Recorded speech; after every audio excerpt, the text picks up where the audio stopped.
Shalom, shalom, shalom, Most High in Christ. Blessed to everybody.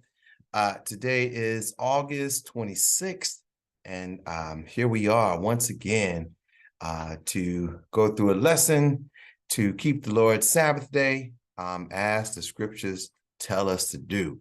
You know, real quick, this is what they were doing in the gospel. Go to Acts chapter 28.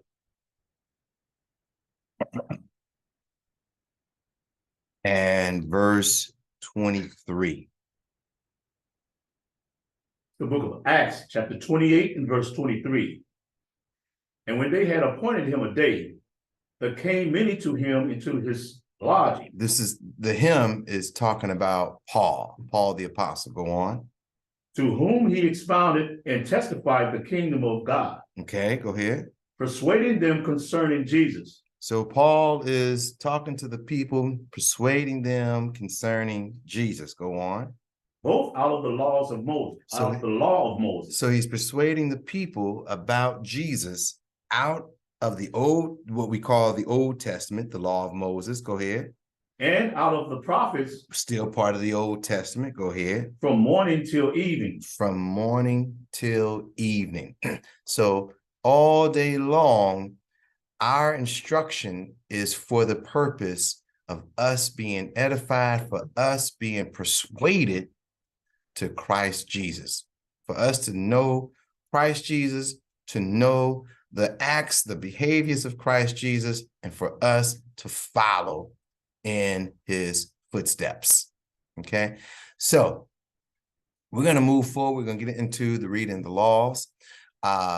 Like this video, subscribe to the channel, share this video with a friend, with a loved one, with an enemy. Share this video, watch the entirety of this video.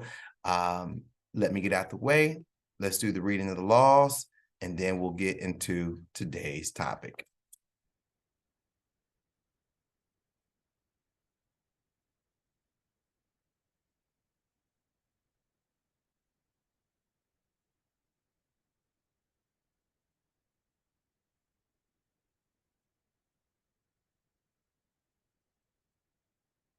The laws, Ecclesiasticus chapter 39, verse 1.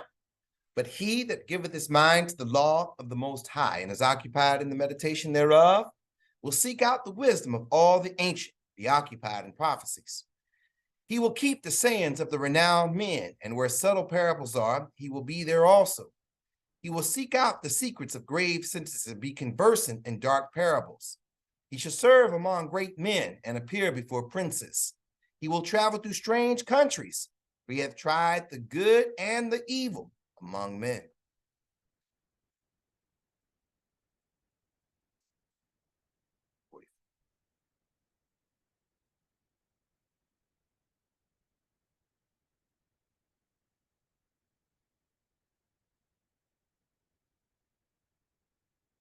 Not to offer animals bought with the wages of a harlot or the animal exchange for a dog. For interpret exchange for a dog as refreshing to wage a male prostitute. Deuteronomy 23 and 19. Thou shalt not lend upon usury to thy brother, usury of money, usury of victuals, usury of anything that is lent upon usury. Not to burn honey or yeast on the altar. Leviticus chapter 2, verse 11. No meat offering, which ye shall bring unto the Lord, shall be made with leaven. For ye shall burn no leaven, nor any honey in any offering of the Lord made by fire. To salt all sacrifices. Leviticus 2 and 13. And every oblation of thy meat offering shalt thou season with salt. Neither shalt thou suffer the salt of the covenant of thy God to be lacking from thy meat offering. With all thine offering thou shalt offer salt. Not to omit the salt from sacrifices. Leviticus chapter 2, verse 13. And every oblation of thy meat offering shalt thou season with salt. Neither shalt thou suffer the salt of the covenant of thy God to be lacking from thy meat offering. With all thine offerings thou shalt offer salt. Carry out the procedure of the burnt offering as prescribed in the Torah, Leviticus 1 and 13. If his offering be a burnt sacrifice of the herd, let him offer a male without blemish. He shall offer it as his own voluntary will at the door of the tabernacle of the congregation before the Lord. Not to eat the meat of the burnt offering, Deuteronomy chapter 12, verse 17. Thou mayest not eat within thy gates the tithe of thy corn, or of thy wine, or of thy oil, or the firstlings of thy herds, or of thy flock, nor any of thy vows which thou vowest, nor thy freewill offerings, or heave offering of thine hand. Carry out the procedure of the sin offering, Leviticus 6 and 18. All the males among the children of Aaron shall eat of it. It shall be a statute forever in your generation concerning the offering of the Lord made by fire. Everyone that toucheth them shall be holy. Not to eat the meat of the inner sin offering, Leviticus chapter 6, verse 23. For every meat offering for the priest shall be wholly burnt. It shall not be eaten. Not to decapitate a fowl brought as a sin offering, Leviticus 5 and 8. And he shall bring them unto the priest, who shall offer that which is for the sin offering first, and wring off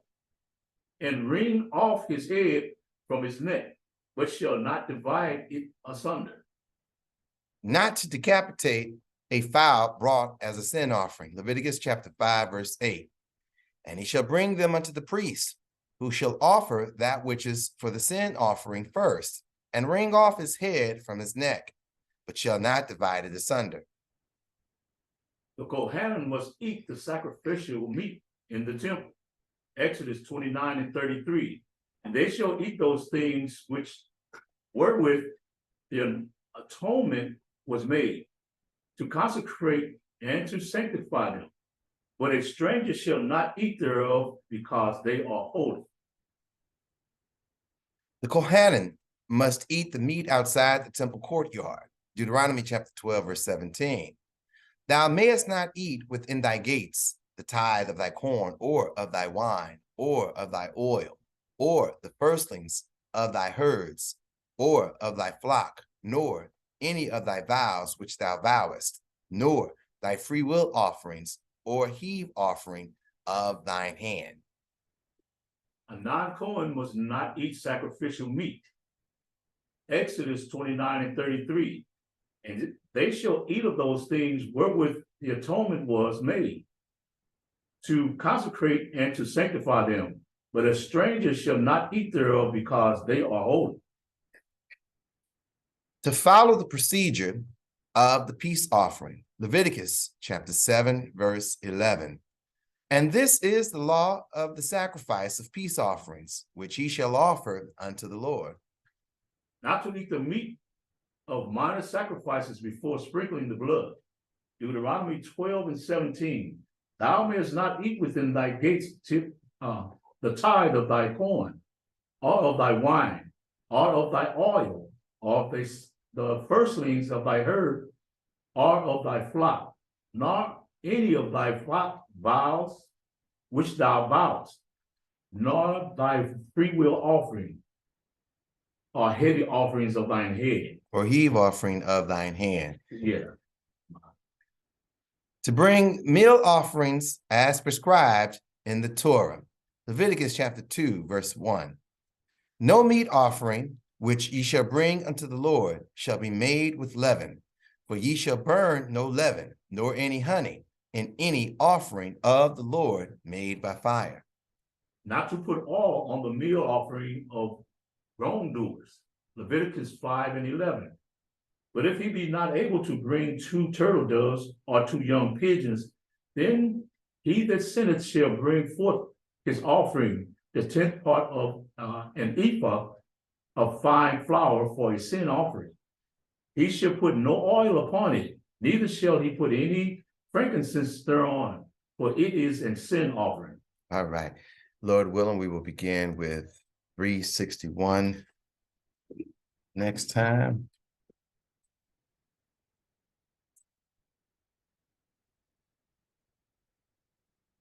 Lord willing, we'll start with 361 next time. All right, get your papers, get your pen, get your Bible, get your all that good stuff. And today's class, the title of today's class, The Development of Chattel Slavery. The development of chattel slavery. Okay. And we're going to start off. We're going to read from this book.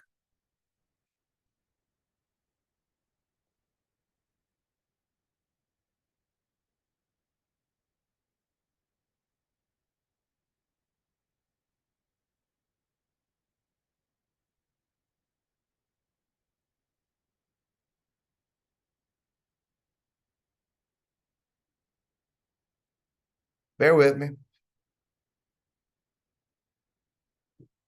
Here we go. All right. So we want to read from this book called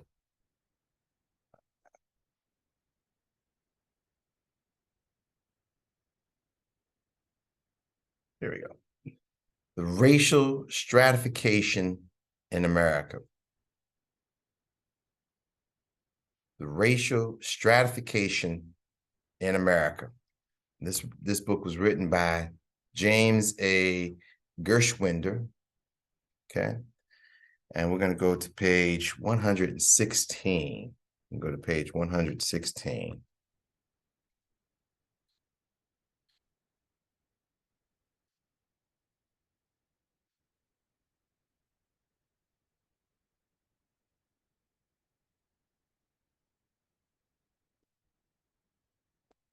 Okay.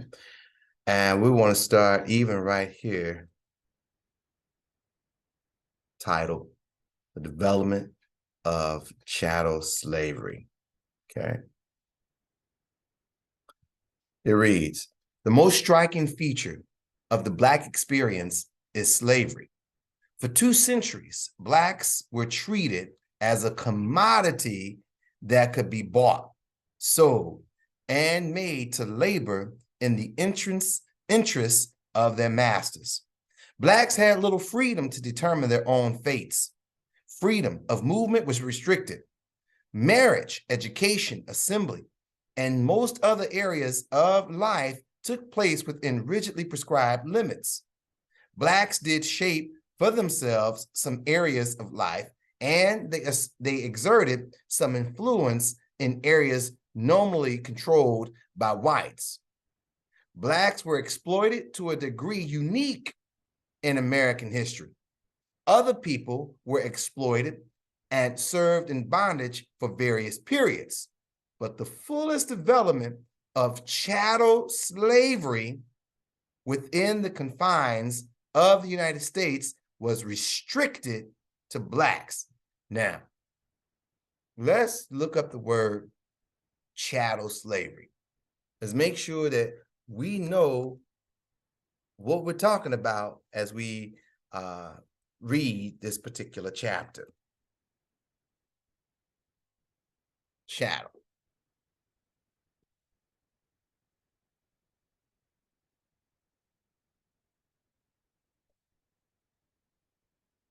Here it is. This is from dictionary.com. This is definition number 3.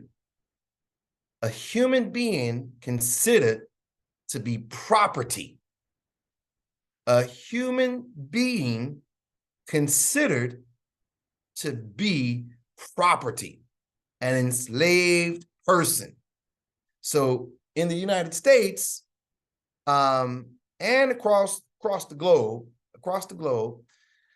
this concept of chattel property, where you had no rights, everything about you belonged to your slave master. If you had an idea and you shared that idea,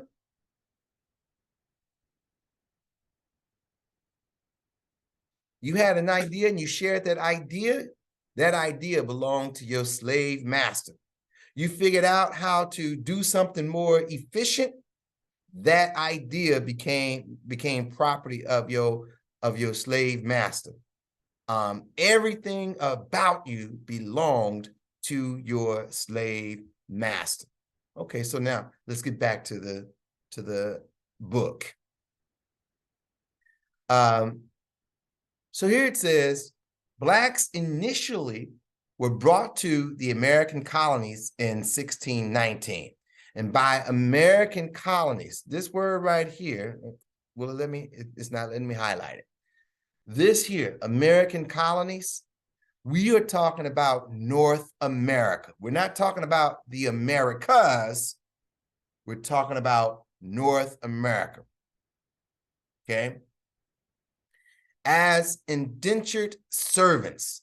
Now, as we find out about this term indentured servants, this really didn't apply to Negroes, to Blacks. Okay? But we'll find out. Let's continue. Indentured servitude is an arrangement in which an individual works as a bondservant for a stated period of time to repay his or her master for travel and related costs. The servant attains freedom after the stated period and is, in principle, not different from any other free person of similar economic circumstance. Now, even in this book that we're looking at, we're going to find that this part right here, no, not different from any other person. We're going to find out this really did not apply to the Negro, to the Blacks, to African Americans, to the Israelites, to Judah, as we understand, Israelites of the tribe of Judah. Okay, continuing. Many whites shared the indentured status with Blacks, but over time, the status of Blacks deteriorated to chattel slavery, while conditions for whites improved until white indentured service disappeared. Our present purpose requires an explanation for these developments. Okay, so before we go on, before we go any further, I want to go to this. Before we go any further in this book, that is. Okay, so bear with me.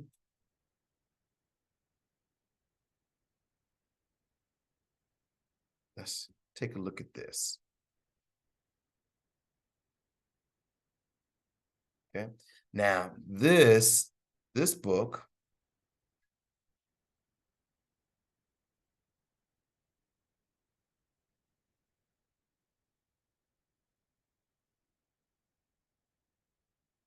so here is the Cambridge Economic History of Europe. The Cambridge Economic History of Europe. This is volume 4. The economy of expanding Europe in the 16th and 17th centuries. Write this stuff down. These books you can get on the computer. Doesn't cost you anything to acquire these books, so you can read through this stuff yourself. Okay, but we're going to go to page 341.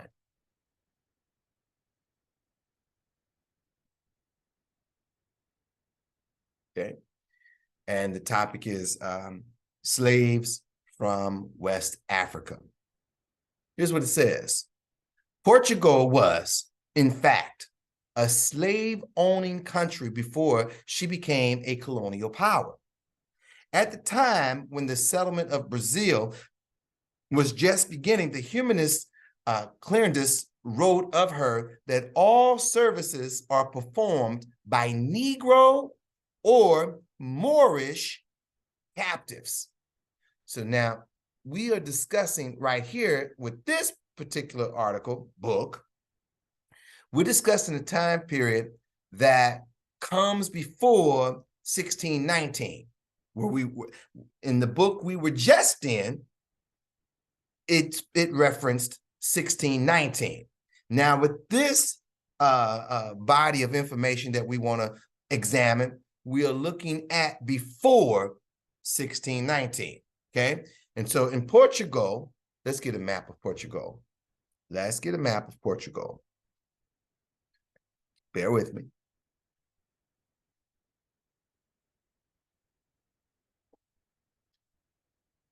So when you do these studies, you want to have a strong handle of knowing what words are. You want to have a strong handle on geography. You really want to become familiar with geography. Okay.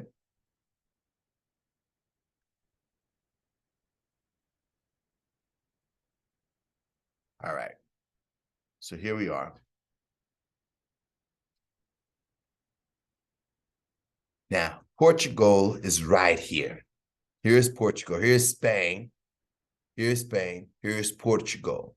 Okay. So this part, all of this, when you read about the sub-Saharan slave trade, the Arabs, they control all of this northern Africa. They control all, if you can see my arrow, they control all of this northern Africa, okay?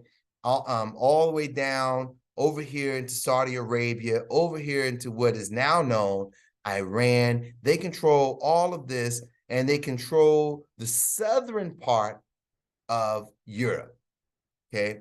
And they are taking, they're capturing slaves left and right. And those slaves are starting to be called Moors. So oftentimes when we in the streets and we ask people, do you know what your nationality is? According to the Bible, they will tend to say, some folks will tend to say, I'm Moorish, I'm a Moorish American, and things of that nature. Well, look at the history. We're the same people. When you look at the history, the Moors are nothing but the blacks who were captured by the Arabs. Okay, so our storyline right now that we're dealing with that with the other book, with the second book, is right here in Portugal. Let's get back to the second book.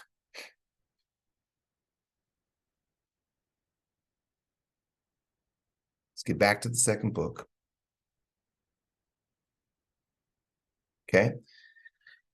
So it says Portugal was, in fact, a slave-owning country before she became a colonial power. At the time when the settlement of Brazil was just beginning, the humanist Cleandrus wrote that that all services are performed by Negro or Moorish captives. I apologize. Portugal is being overrun with this race of people. One could almost believe that in Lisbon, there are more slaves, male and female, than there are Portuguese of free condition. The spread of Mohammedan speaking about Islam, remember there, according to Islam, their prophet, the last prophet, is Muhammad. Okay, right? So the folks who practice Islam, they hold Muhammad in high regard. The spread of Mohammedan power had revealed the resources of Africa as a supplier of Negro slaves. See there?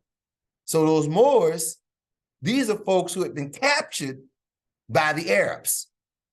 So here you are today practicing Islam, just like blacks practicing Christianity, but right now we're talking about the Moors.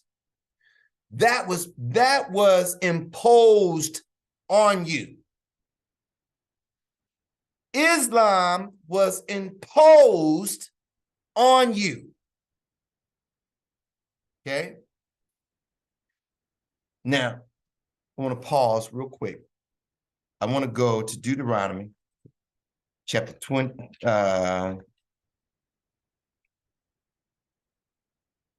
chapter 28, verse 64. The book of Deuteronomy. Let me get it on the screen for the people. Let me get it on the screen for people. Bear with us, please.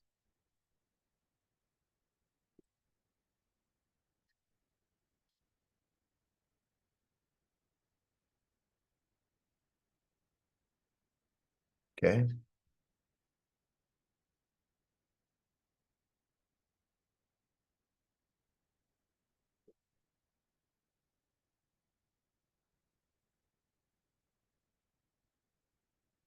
The Bible is a true book. That's right.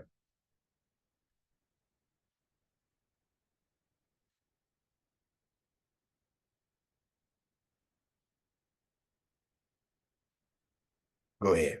All right. This is the book of Deuteronomy, chapter 28 and verse 64. And the Lord shall scatter thee among all people, from the one end of the earth even unto the other. Mm-hmm. And there thou shalt serve other gods. And we are going to serve other gods. Go ahead. Which neither thou nor their fathers have known, even wood and stone. Even wood, the cross, and stone, the Kaaba stone in Mecca, the black stone in Mecca. And so it was. And so it was, and so it is. To this day, 2023, our people are worshiping Islam, worshiping Christianity. And neither have anything to do with the Mosaic law. Okay? Let's get back to our book.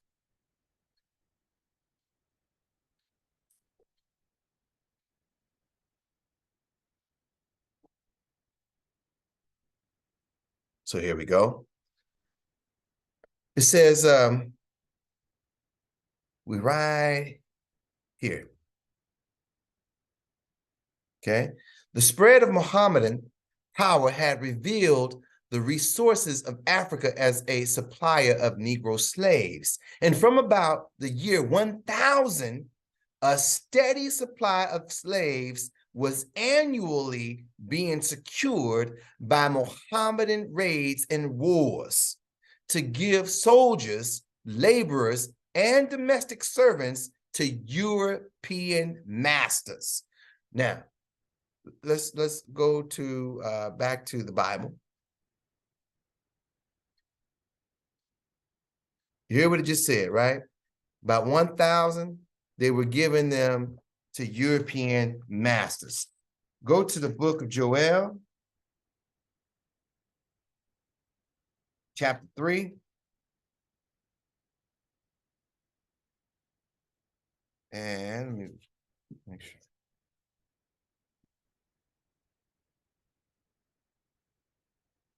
And start at verse 4. Let me pull it up.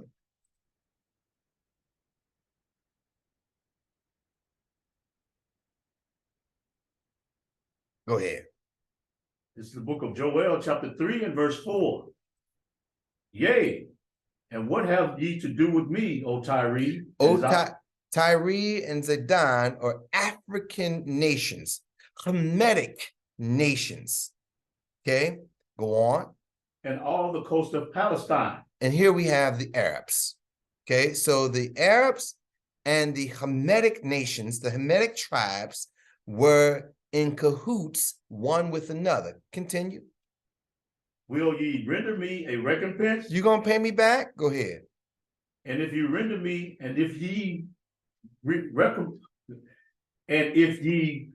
recompense me, thank you, swiftly and speedily will I return your recompense upon your own head. Oh, go on. Jump down to verse 6.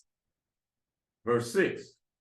And the children also of Judah and the children of Jerusalem have ye sold unto the Grecians. So the Arabs, working in cahoots with the Hamitic nations, the African nations, the Arabs sold the children of Judah to the Grecians, to the white man, to the Europeans. The Bible is a real book. It's a true book. Okay, let's get back to our book.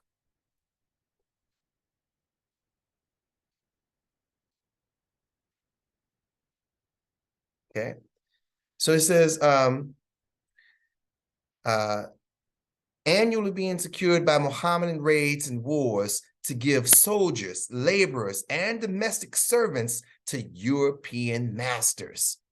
The Crusaders and their successors, the Christian merchants in the Levant and African trade. Now, the Levant is speaking about the area where Israel is. Let's get the map.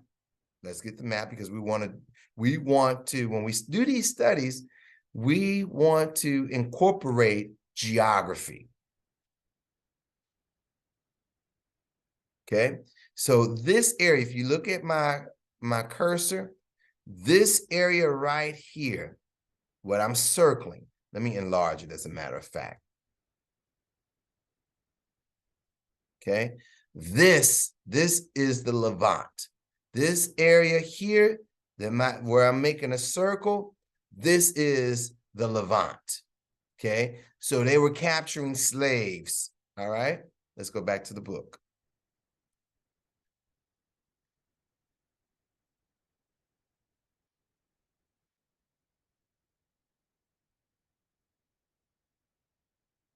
Okay, and so here we go. The Crusaders and their successors, the Christian merchants in the Levant and African trades, took to the slave trade with as little compunction as the Mohammedans, though they normally secured the slaves by trade rather than by capture.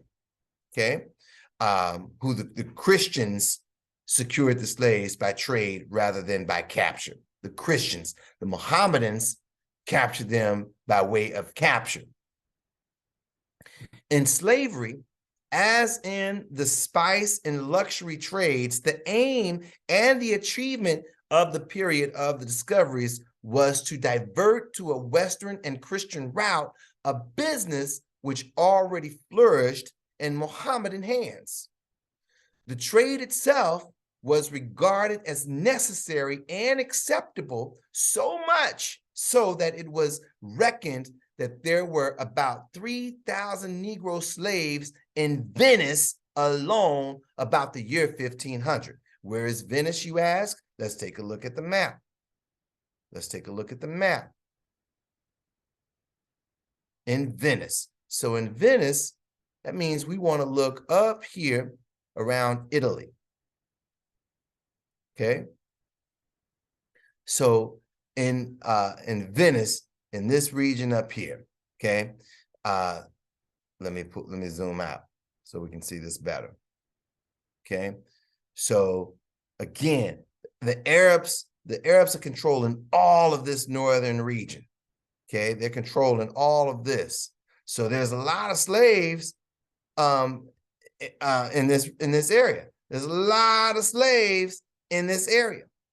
Okay.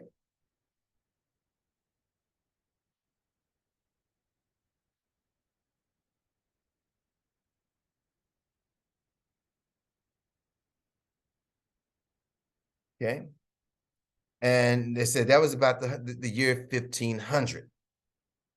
And from the earliest contacts with the west coast of Africa, the Portuguese habitually brought back some 700 or 800 slaves a year to work the estates which had been taken from the Moors or for which domestic labor was inadequate. Okay, so now we get these Moors. So now we get blacks who are now starting to do the bidding of the Arabs. Now we have blacks who are doing the bidding. What do you mean they're doing the bidding? Well, because now they're starting to take on the customs of the Arabs. Why would they do that? Because they could have freedoms if they would convert. So during this time period, there is a lot of forced conversion that's taking place. Okay. No question of conscience was involved in the traffic or in the subsequent working of slavery. For all the inhabitants of Northwest Africa were assumed to be Moors. Listen to that again. For all the inhabitants of Northwest Africa were assumed to be Moors, against whom Christians had the duty of waging war. Okay, so there's warfare going on, right? So if you're black, you live in North. Let's go back to the map. Where's my cursor? I'm looking for my cursor.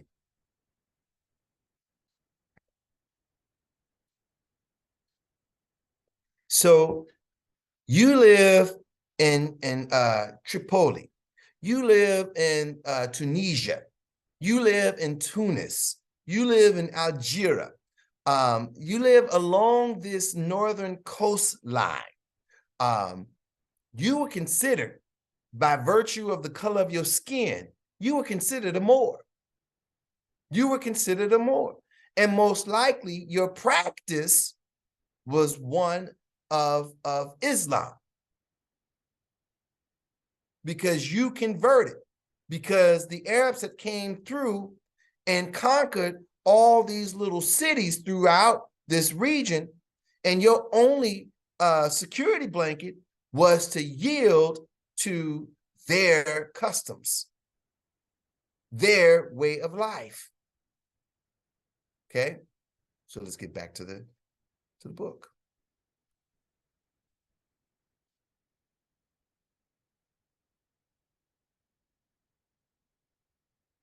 Okay. No question of conscience was involved in the traffic or in the subsequent working of slavery, for all the inhabitants of Northwest Africa were assumed to be Moors, against whom Christians had the duty of waging war, and whom it was legitimate to reduce to slavery after capture. As it became clear that the explorers had brought the Portuguese into contact with peoples who were not involved in the struggle between Christianity and Mohammedanism. Okay, the problem of conscience was solved by the papal bull of 1454. This document right here, the papal bull of 1454, made it such that Caucasians, that Europeans felt no guilt, felt no shame in capturing Negroes and making them slaves to do whatever they wanted them to do. This papal bull creates a difference between blacks and whites when it came to indentured servitude. When it came to indentured servitude, blacks were going to be slaves, whites would be indentured servants, in which Nicholas V encouraged the Portuguese to press on against the Moors, who were not finally expelled from Europe until 1492. Okay? Because let's go back to Europe. He says finally, so we need our map. We need our map. Okay? So now what you have here is Portugal. Here is Spain. And during the time period up to 1492, the last battle was, where is it? Let me see if I can find it. Was it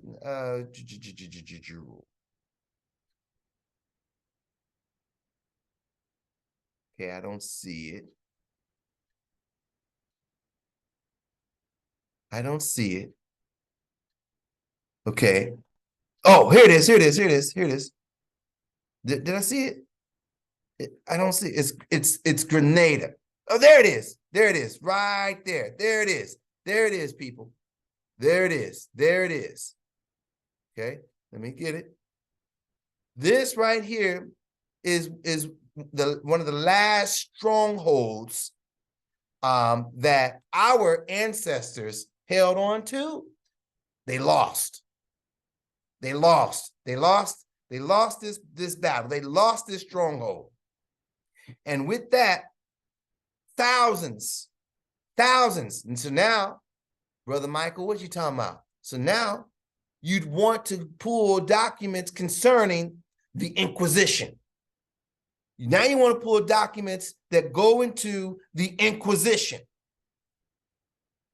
Okay? Building up to 1492, you want to read books that deal with the Inquisition. Because now we have we have tons of Blacks, Jews, and Moors fleeing this area and coming down into, coming straight across right here into Algeria, and right here, this coastline that's right here. Okay.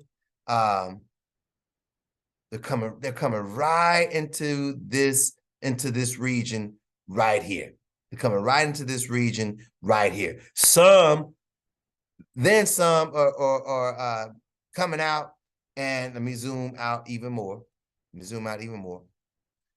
They're coming and they're fleeing, and they're coming down into Guinea.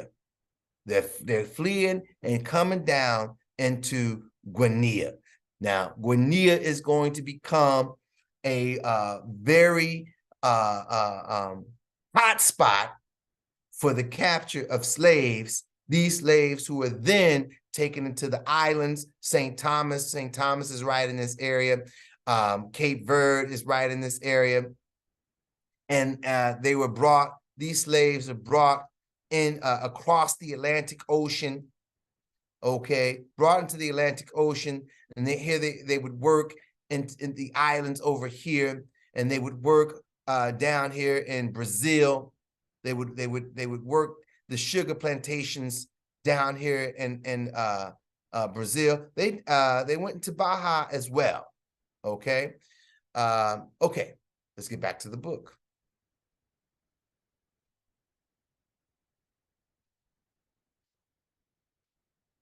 Okay. Where did I leave off? 1492, the papal bull of 1452, in which Nicholas V encouraged the Portuguese to press on against the Moors, who were not finally expelled from Europe until 1492, with a permit to attack, subject, and reduce to what? Perpetual slavery. Reduced to perpetual slavery. So this concept of chattel slavery or perpetual slavery, it starts right here with this man, Pope Nicholas V. Pope Nicholas V. Okay, let me continue reading. Reduced to perpetual slavery, the Saracens. Saracens is another word for the Arabs. Saracens, pagans, and other enemies of Christ southward from Cape Bojador and Non. If I mispronunciate any words, please forgive me. Including all the coasts of Guinea. The slaves must indeed be converted to Christianity. And this approach, coupled with the lack of color prejudice, which was a marked feature in the Portuguese, resulted in some strange anomalies. Slaves were baptized en masse as they were shipped abroad, but they remained slaves. In contrast stood the native sovereigns of the Congo, who accepted a nominal Christianity which did not prevent them from keeping their wives or from serving their fetishes, but which entitled them to be accepted as legitimate monarchs with whom the Portuguese could and did make treaties which laid down the necessary conditions on which trade posts could be maintained and on which the slave trade could be based. Okay, so I wanted to bring us back in time prior to 1619 so that we could see this account, what caused perpetual slavery, what caused chattel slavery. How is it that blacks were favored to be over the whites? Now let's go back to our first book.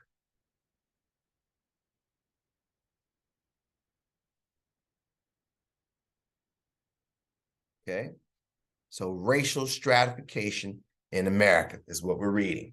Okay, now he gives us a question. You can write this question down. When did slavery appear? Well, we just read from one of their accounts that slavery goes back some time. Okay, there is little agreement about when chattel slavery first appeared or when it became the accepted system for exploiting Black labor. Oscar and Mary Handlin, 1950-1959 work, argue that Blacks spent their early years in America as indentured servants, just as did many persons of European origin, which, again, we're going to find out, and even from the other book we just read, there's a difference. There was yet a difference. The legal structure might not exactly spell out what was going on in America, North America. But when we go back just a century prior, back to 1492, we see, but not so. 2 centuries prior. Okay, let's continue. Where am I at? Here we go. Many became free. Some became artisans, some landowners, and a few became masters of others. A few Negroes is what they're saying. A few Negroes became slave masters themselves. Okay, historical facts. The Handlings state that Blacks remained as servants until the 1660s. The first laws extending the term of service for Blacks to life appeared in the 1660s and early 1670s. Conversion to Christianity initially brought freedom, but a series of laws passed at the end of the 1660s and the beginning of the 1670s eliminated that possibility. So manumission, that's what it's called. Manumission allowed an individual to convert to Christianity, but they're doing away with that. They're like, no. And I believe one of the famous cases was in Massachusetts. This is I'm relying off of my memory. And this memory is from a year or two ago when I read about this. So forgive my weakness of recall. But it was a case in Massachusetts where this is coming to an end. Manumission and converting to Christianity is coming to an end. Okay. The Handlings state that the position of Blacks in the colonies continued to deteriorate until, by the end of the century, a system of chattel slavery was clearly recognized. So by the end of the 1600s, we're moving into the 1700s. By that time period, it was evident at that point. When you look at the court records, and you read the different letters that are shared, it was like, nope, there's a strong distinction on how blacks were handled versus how whites were handled. Blacks served for life, and their bonded status was inherited by their offspring. And all of this was made possible by the laws that the United States put in position. They made it such that a child born of a female slave was in perpetual servitude, perpetual chattel slavery. Okay. And okay, let me continue. Other historians disagree as to the details. Degler places the date for the earliest instances of slavery somewhat earlier. He acknowledges that there is no evidence that blacks occupied any unique legal status prior to 1640, but he cites several cases which suggest at least some blacks were slaves during the 1640s and 1650s, and imply that some may have been serving for life even earlier. So Degler is saying, hey, these blacks, they had lifelong punishment for slavery. And the time period that we read about these blacks is earlier than 1640. Degler admits that some blacks achieved freedom at the same time others were slaves, but he argues that this merely indicates that the shift from indentured service to chattel slavery was uneven. Jordan, now this guy right here, Jordan suggests that available data are not sufficient to justify any firm statement regarding the status of blacks prior to 1640. But there was a mixed pattern between 1640 and 1660. Some blacks served for life, some served longer than the normal 5 to 7 years, because your indentured servitude would be about 5 to 7 years. And between that time period, you would have worked off the debt that you incurred to come over to the new Americas. Okay? And others served the same term as whites. Some blacks were free, and at least one owned the black.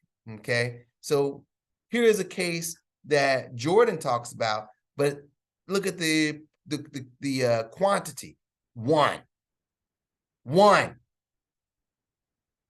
Jordan states that at least some black children inherited slave status from their parents during these 2 decades, right? Because the mother is a slave, the child is a slave.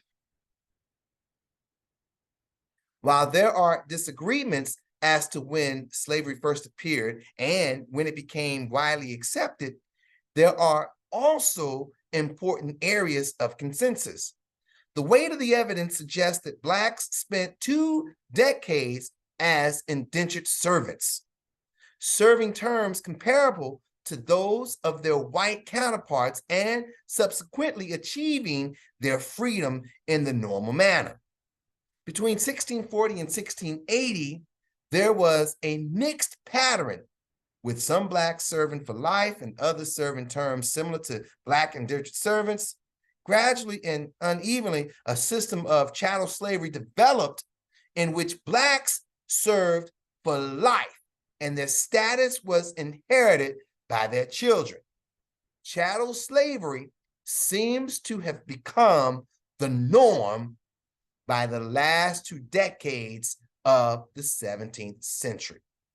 Okay, so he's saying that between 1640 and 1680, there is an emerging pattern, strong pattern, that from that time period onward, Blacks are identified as chattel slaves. From 1640 to 1680, these particular historians, the agreement among these historians is that starting about this time period, the evidence reveals that Blacks are identified as chattel slavery. Okay. Let us go to now. Let's go to this. I want to check out this book. Let me take it to the title. So now, this book, Southern Slavery and the Law.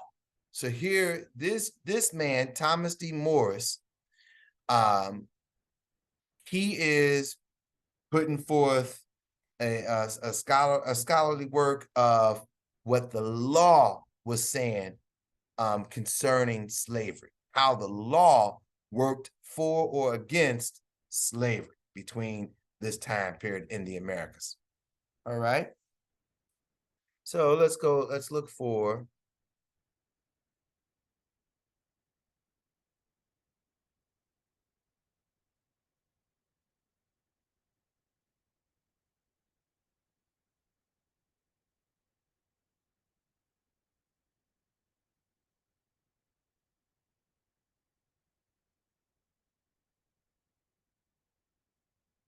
okay. Let me find it. There it is. And let's change this background so we can read it in white, not black. There we go. Okay. And hopefully it's large enough for everybody. Slavery began in the English colony settlement of Virginia as early as 1619. When the settlers traded for 20 Blacks brought by a Dutch man of war.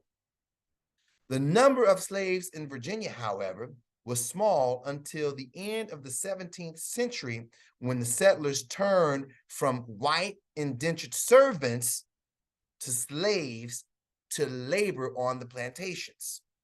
Therefore, the number grew rapidly. From 1708 to 1750, according to Edmund Morgan, Virginia recorded the entry of 38,418 slaves into the colony, largely to work in the tobacco fields.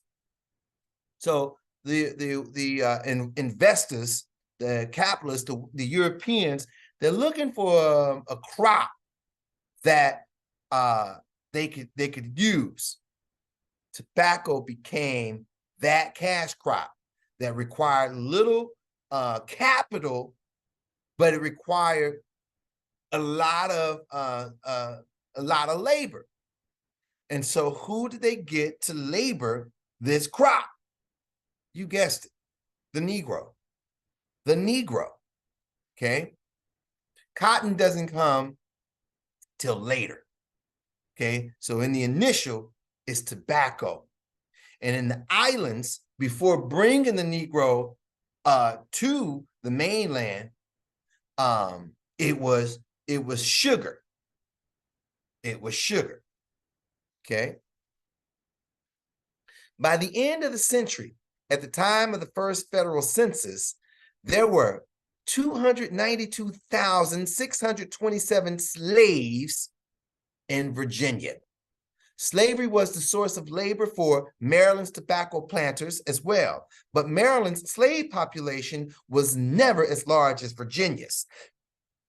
Although there were as many as 111,502 slaves, as late as 1810.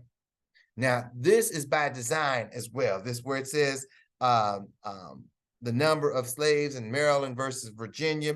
This too is by design. See, Virginia, with the brilliant mind of Thomas Jefferson, I'm being sarcastic, with the brilliant mind of Thomas Jefferson, they thought to make Virginia a slave breeding state so that they could do away with the import tax, because all of the slaves that the English vessels were transporting into the Americas, the colonists, they had to pay an import tax. They had to pay tax on the commodity coming into their land. And remember, this is 1600s. This is before 1776. So England is still the mother country to these Caucasians. And so they have to pay tax, and they also have to pay their duties and fees for even for the support of being in this new land. They're colonizing. Okay. All right, continuing on. Is that what I wanted to read? Yes. Okay. I want to go somewhere else now in this.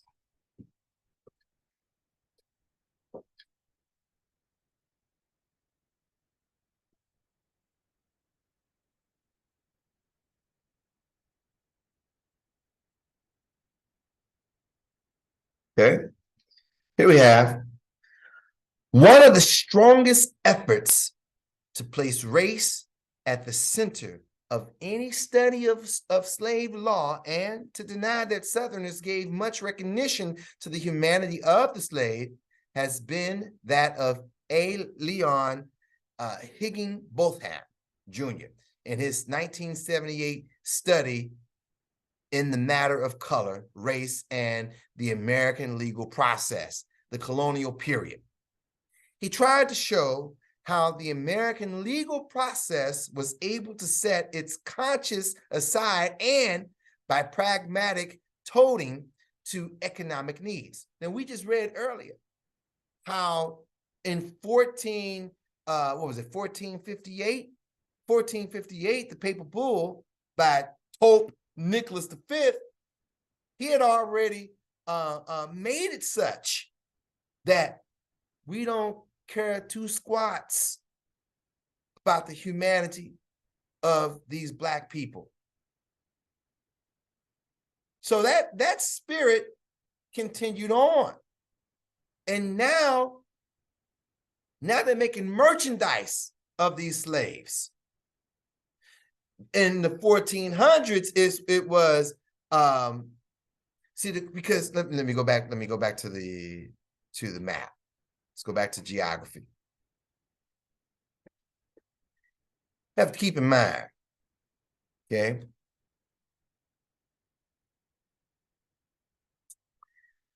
the Europeans had been run out.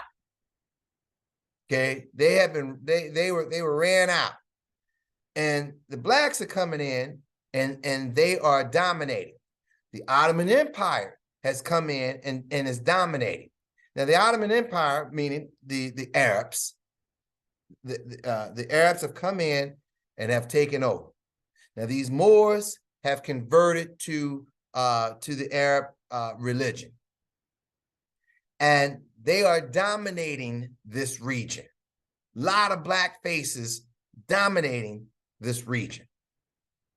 The Europeans, they can't stand it. Cannot stand it. And so if we can run them out, if we can get them to convert to Christianity, so that was why we read just moments ago, wherein there was a period of time, if you converted to Christianity, you could get away from being a slave. which was the same thing that the Arabs had did. Okay, so these Caucasians, they are not liking the black man whatsoever. Can't stand him, despise him. Okay, let's get back to the book. So to think about having a conscience towards the blacks, nah, that spirit continued on. Okay, so here we go. But he did not overlook non-racial causes either. It was the demand of the marketplace that reduced blacks to rightless persons.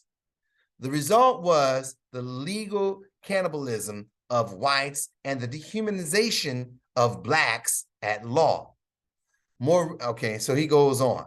Now, based on even this book right here, earlier in the chapter, where he's talking about, let me show you, let me zoom out a little bit so you can see this chart.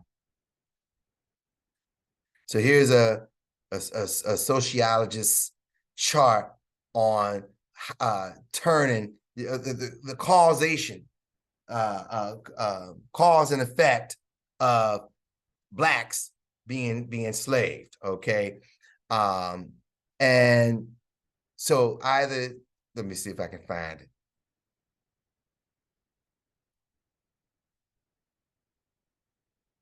Okay. So he's talking about how these different classes come about. Was it white racism? Was that just I'm white and you're black and I dominate? And was it that? Was it submerged nation? I'm English. I'm Dutch. I'm Portuguese, and you're nothing. Was it that? Was it I'm rich? I have this. I have that, and you're beneath me. Was it class? And he says that the assimilation model only comes about after you have already been defeated by one of these other models previously examined. So, wherein this guy Thomas is saying, because of the marketplace, true, but not entirely. In other words, to study chattel slavery, to study why these things are, there are a lot of factors that an individual has to examine and take into consideration when assessing that time period. Okay. One last thing I want to look at in this book while we're here.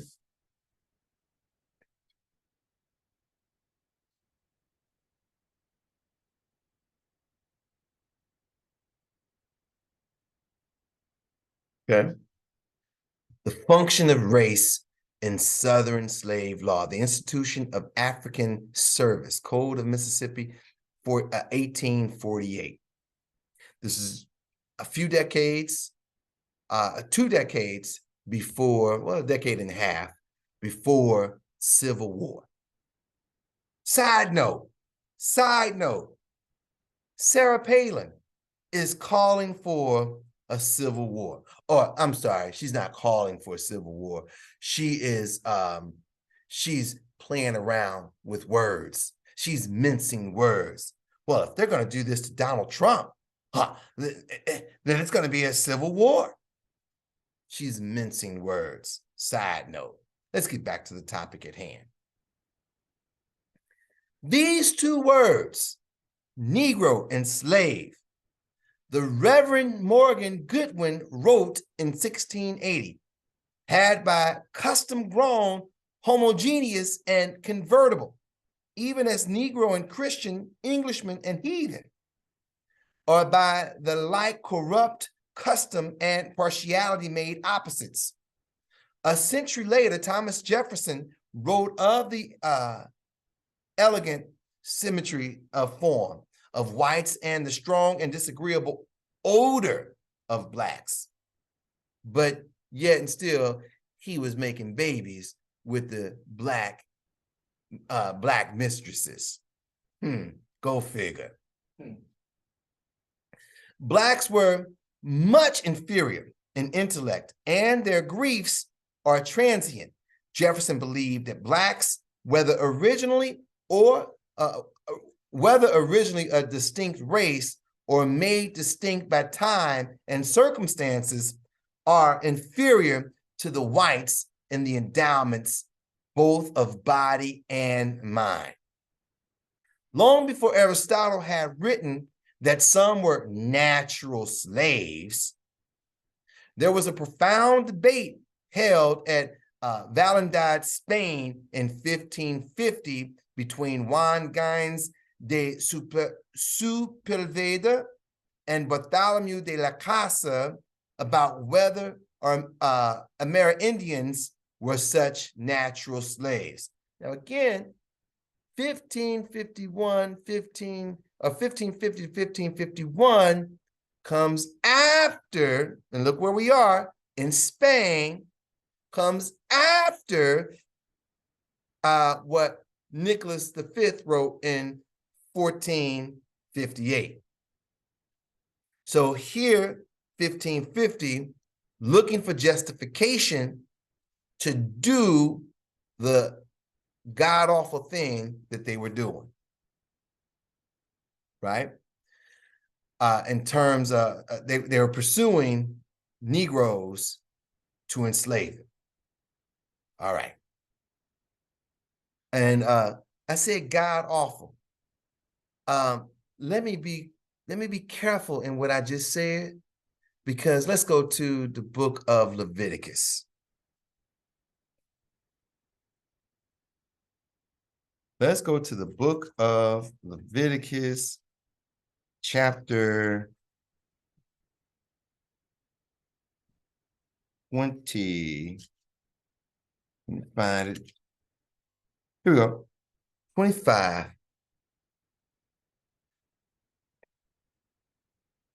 And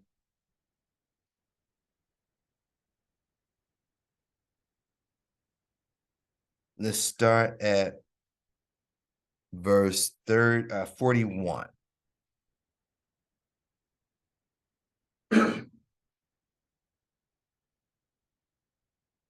Book of Leviticus, chapter 25, and verse 41. And then shall he depart from thee, both he and his children with him. This is talking about fellow Hebrew Israelite.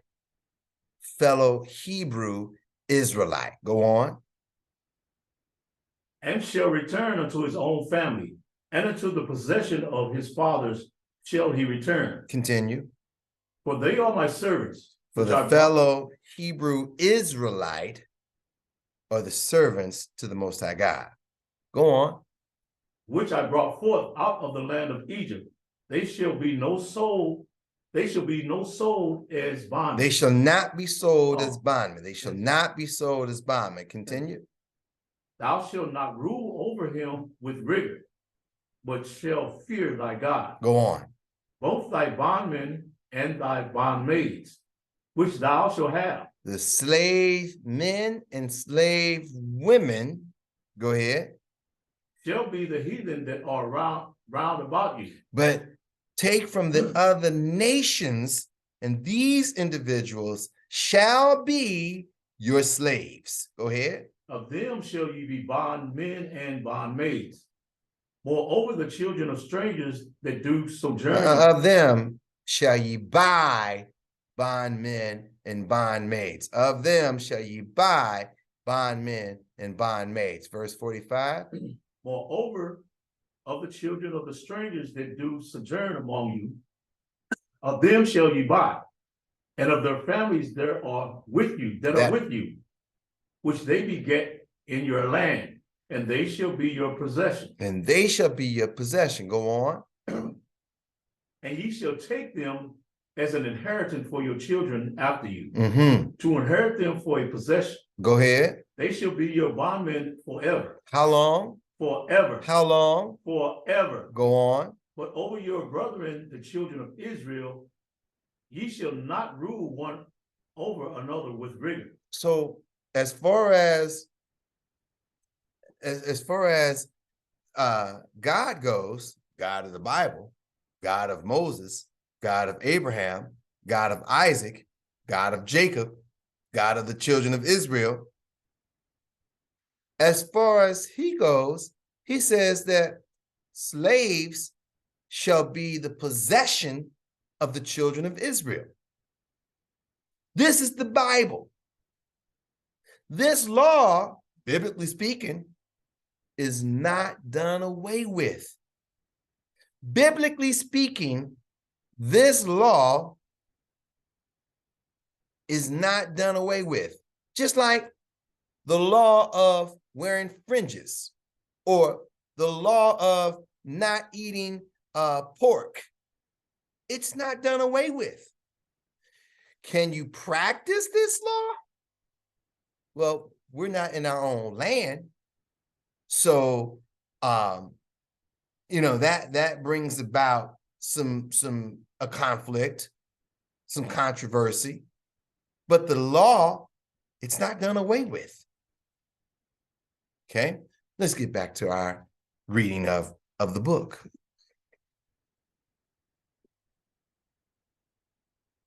Racial stratification.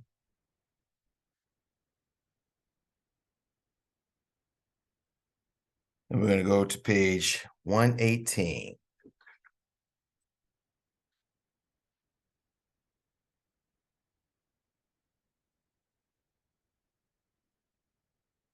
Racial stratification. Okay, so now, did discrimination precede slavery? Did it? Well, by now, you should have an idea whether or not it did based on some of the other supplementary readings we've already done just now. But let's read what he says here. There is also disagreement over the status of Black indentured servants. The Hanlons argue that there was no legal difference in the status of Black and white indentured servants prior to the 1660s. And they see no reason to believe that there was any social difference.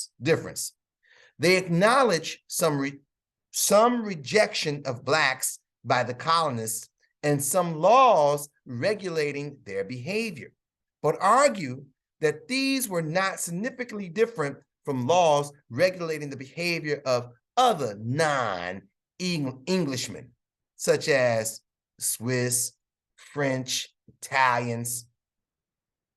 They note that there was no significant difference between Bermuda's law to restrain the insolence of Negroes who were servants and legislation that the Irish should straggle not night or day, as is too common with them. So in Bermuda's, chattel slavery was already at play for the Negro. Chattel slavery was already at play for the Negro before 1619. Okay. So here we go. Let's continue.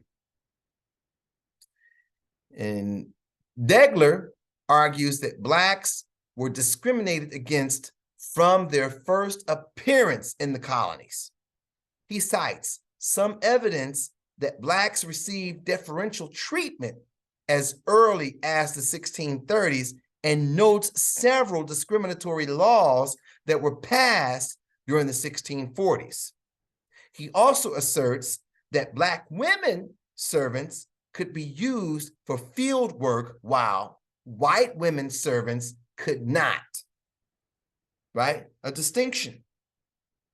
The evidence cited by Degler falls short of demonstrating discrimination as early as the 1630s, although it does demonstrate that some blacks were serving life terms during the 1640s. So Degler is coming forth with evidence to say, look, these folks are serving life terms as a slave, whereas all of the other whites, even non-English whites, they're only serving 5 years, 7 years. And as time goes on, that number would diminish and diminish all the way to not existent. Okay.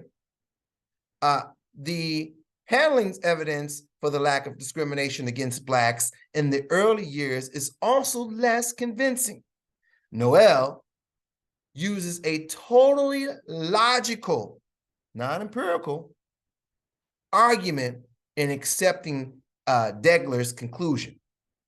Noel posits that presence of ethnocentrism as a universal phenomenon, arguing that it leads to rejection of those who are different. So because the colonies, the vast majority were white skinned, that by itself created a reason, a separation, pointers, lines in the sand to say, this is our side, that's your side.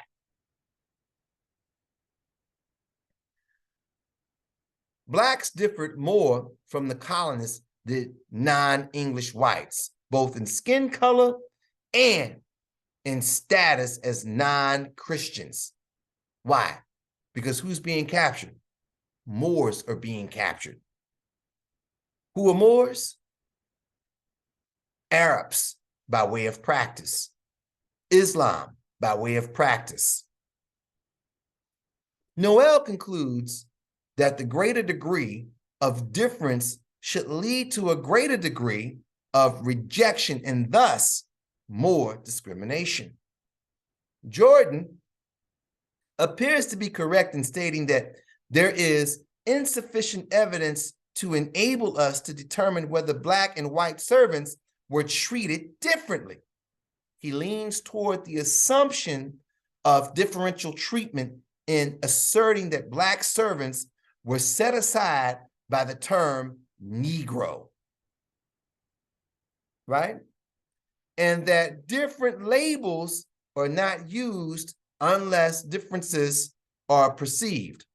This is undoubtedly correct. However, it is also true that the terms Irish, Dutch, French, Italian, etc. also imply differences. The question is not whether, but remember what we read earlier, even here, right?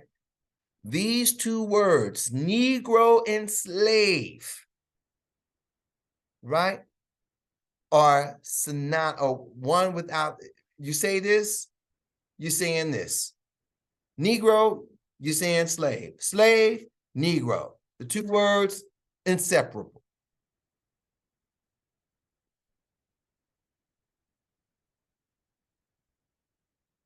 The question is not whether blacks were treated differently from free Englishmen, but whether they were treated differently from English and non-English whites who shared their status as indentured servants.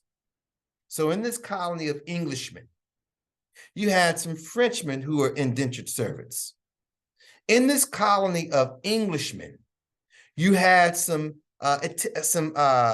Irish, you had some Italians, right? You had some white people who served as indentured servants. And in this colony of Englishmen, you had some blacks who were indentured servants. So the question that the author of this book is asking, was there a difference between the blacks and the whites who were indentured servants? And there's a resounding yes, there was a difference.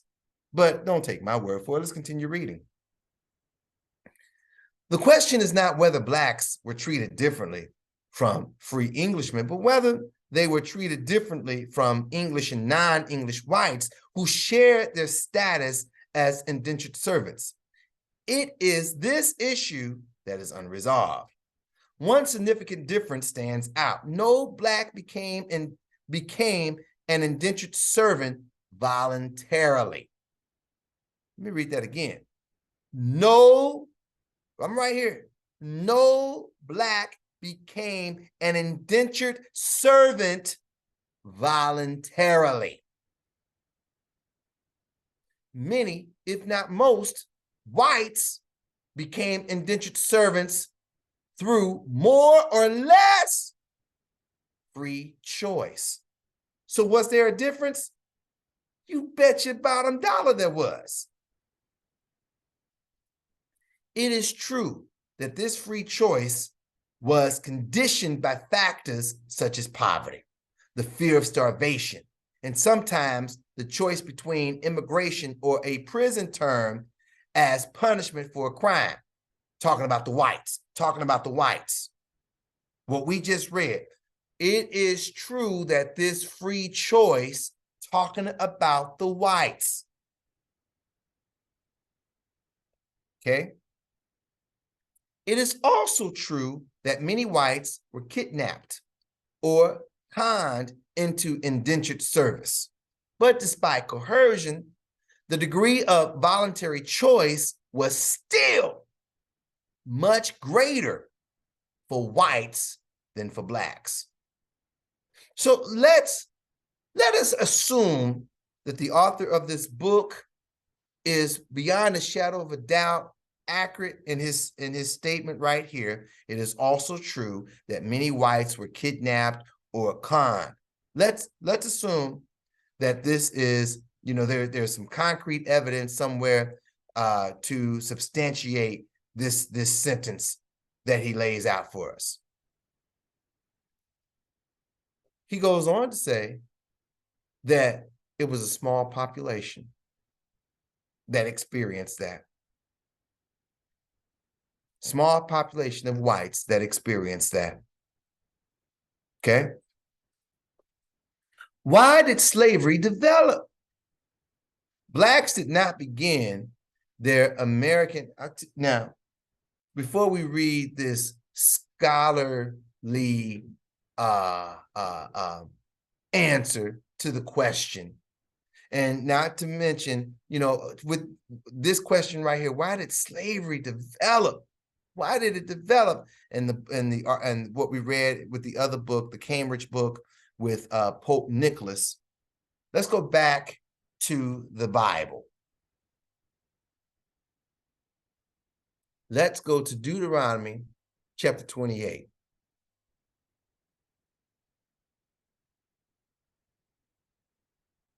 And start at verse 15. The book of Deuteronomy, chapter 28, verse 15. But it shall come to pass, if thou wilt not hearken unto the voice of the Lord thy God, to observe to do all his commandments and his statutes, which I command thee this day, that all these curses shall come upon thee and overtake thee. So the Bible just said that if the children of Israel, the Hebrew Israelites, if they would not walk according to the laws, commandments, statutes, ordinances of the Most High God, that there were going to be consequences brought on them. And so let's look at some of those consequences. Go to verse 30. Book of Deuteronomy, chapter 28, verse 30. Thou shalt betroth a wife, and in another... The word betroth means to become engaged to. She is your wife to be. Go on. Thou shalt betroth a wife, and another man shall lie with her. Because biblically, When a woman becomes your fiance, at that moment, at the moment that is established, she actually belongs to that man, according to the Bible. At that moment, no other man can even look at her having the thought in his mind, I want to take her for my wife. Even if the man, the first man, has not had sexual contact with her. She is his fiance, right? But they have not slept together. No other man, according to biblical law, no other man can lay down with her. Go on. Thou shalt build a house, and thou shalt not dwell therein. Thou shalt plant a vineyard, and shalt not gather the grapes thereof. Okay, so when do we see this? During the time period of slavery. But these are the curses that were brought on the children of Israel. Jump to verse 32. Verse 32. Thy son and thy daughters shall be given unto another people, and thine eyes shall look and fail with longing for them all the day long, and there shall be no might in their hand. And there is nothing you can do about it to stop the man stealing that was going to take place. Nothing you could do about it. Okay, jump to verse 40. Jump to verse 45. Deuteronomy 28 and 45. Moreover, all these curses shall come upon thee, and shall pursue thee, and overtake thee, till thou be destroyed. So all the curses, verse 16 through verse 68, all these curses at verse 45, the Bible is informing us, all these curses are going to come upon the children of Israel. Go on. Because thou hast hearkened not unto the voice of the Lord thy God, to keep his commandments and his statutes which he commanded thee. Because we disregarded the laws that was given to us by the Most High. Continue. 46. And they shall be upon thee for a sign and for a wonder, and upon thy seed forever. So we can identify who we are, so that we can ponder and question, why is this going on? Like the man in this book is asking, why did slavery develop? So that we can ponder on these things in the hope that we would get our mind right and start to move and operate according to the ways in which the Most High God commands us to move, the way he has commanded us to move from the beginning. Okay. Go back to the book. So, why did slavery develop? Blacks did not begin their American experience as chattel slaves, but at some undetermined point, chattel slavery evolved and only Blacks were extensively used as slaves. Now, I disagree with what this man has written. And, admittedly, I'm not a historian, but based on other works that I've read, I disagree with what he's saying when he says from the beginning, Blacks did not come here as chattel slave. I disagree with that. But let's continue on.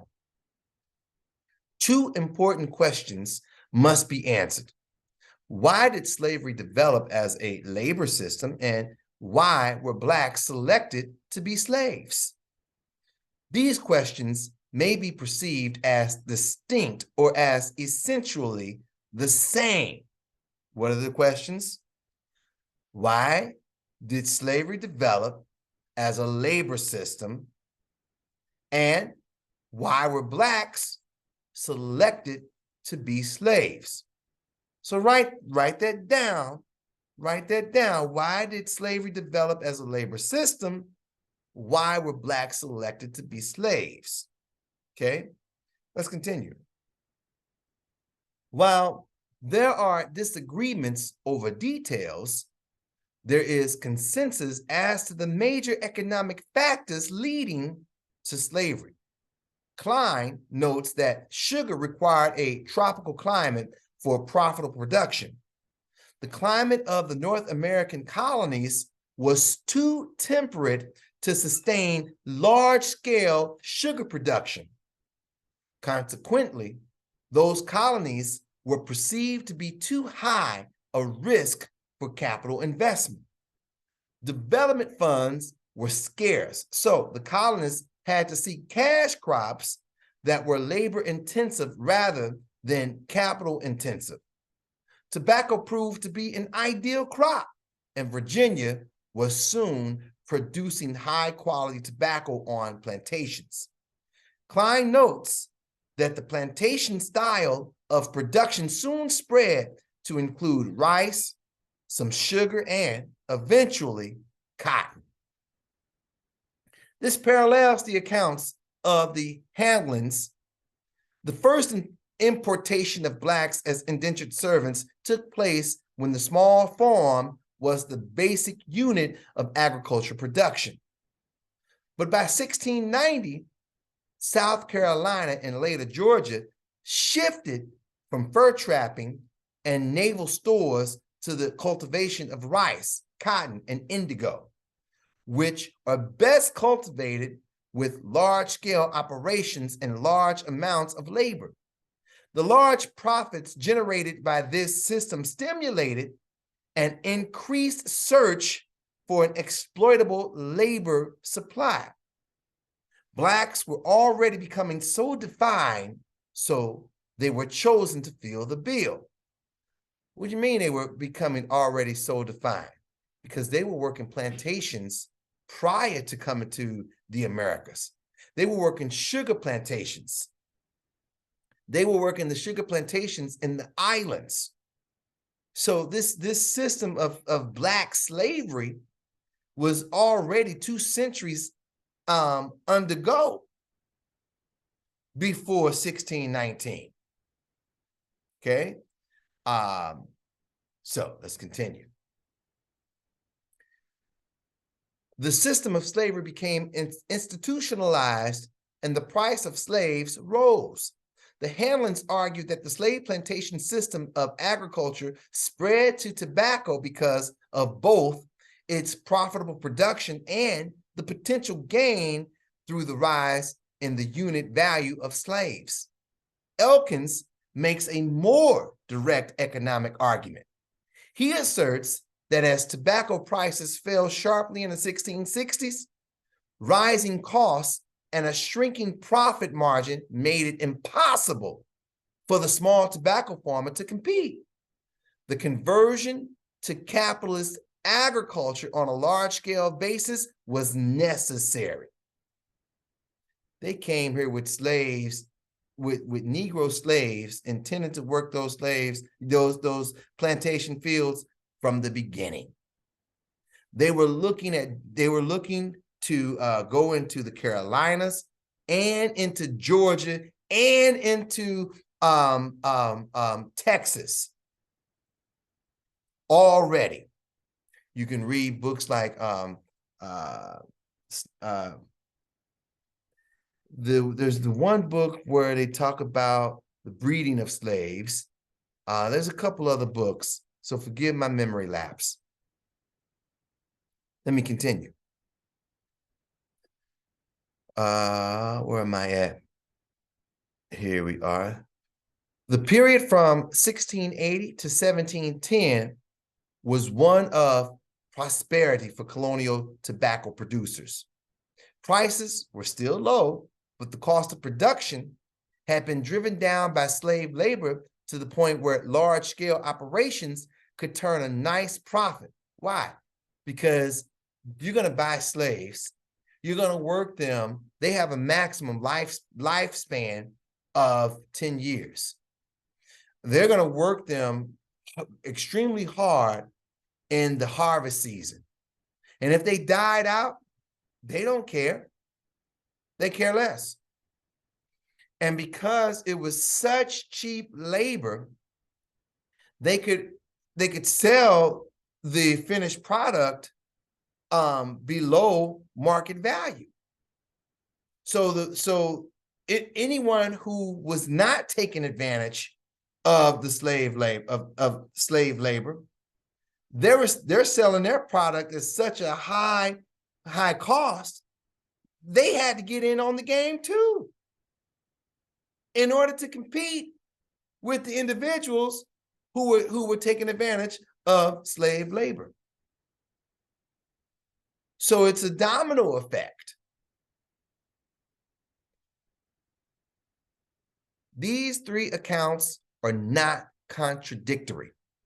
Thompson notes that tobacco was the first agricultural commodity of the South. However, it was planted by small farmers at first and did not become a plantation crop until after plantations were proven economically viable. So now the large-scale operations get in on the game, utilizing slave labor. Rice was introduced in South Carolina in 1644, and indigo, that's a dye, in 1745. Each of these was initially a plantation crop. Sugarcane came into Louisiana in 1794, and cotton was not introduced to the United States until the end of the 18th century, so the latter part of the 1700s.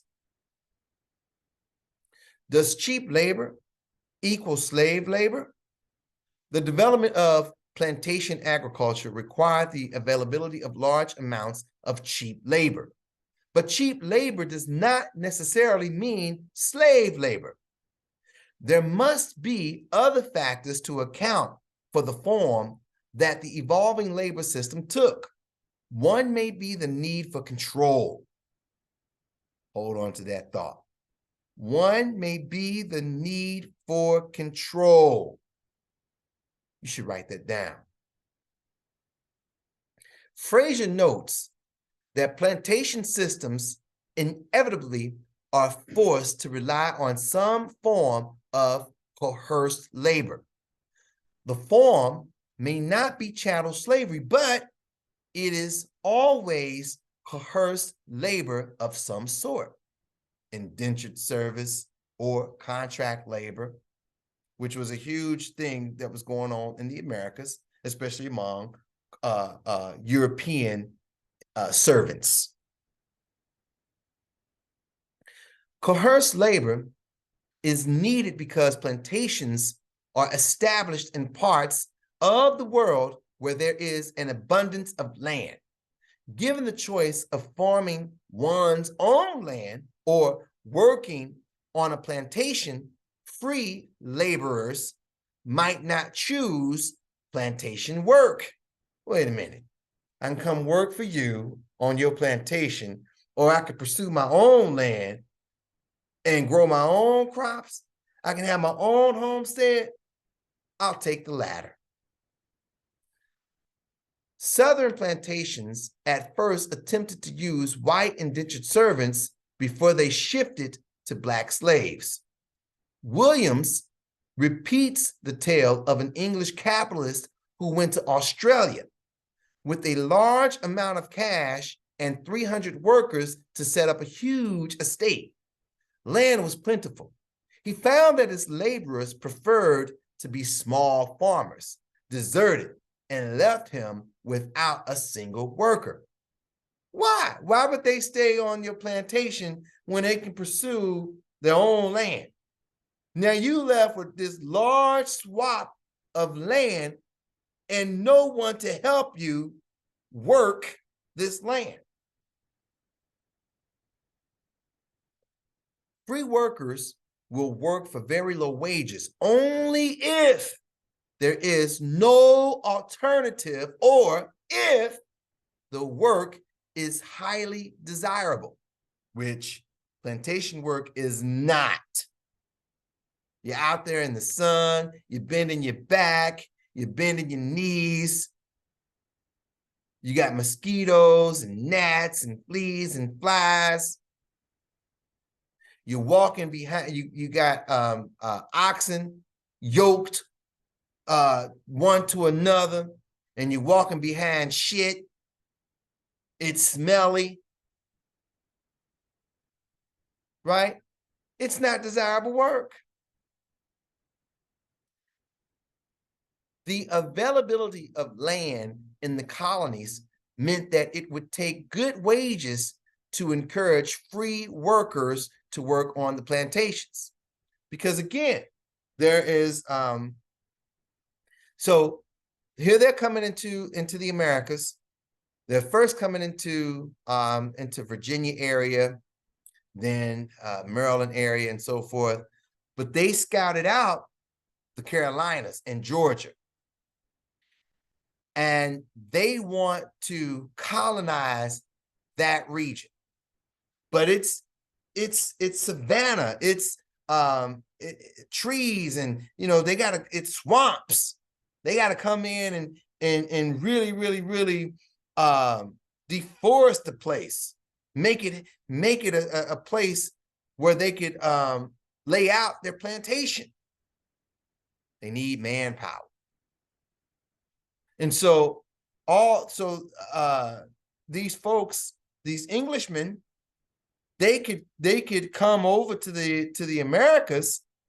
They could agree to work for a capitalist, an investor, for 4 years, 5 years, 7 years. But when they get over here, now they here now. And they can go just venture a little more west to get away. Let's continue. Where did I leave off? As high wages would prohibit profitable operations, profit considerations required the use of some form of coerced labor.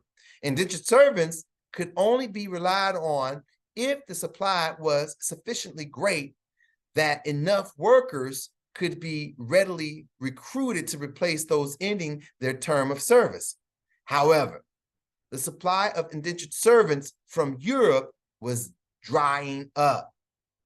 Even if the supply was endless, indentured servants serve only for specified terms. It is costly in terms of labor loss, inefficient, etc. To have to constantly be training a new crop of workers to a type of labor with which they are unfamiliar, it is cheaper to extend the terms of service for those who are already trained.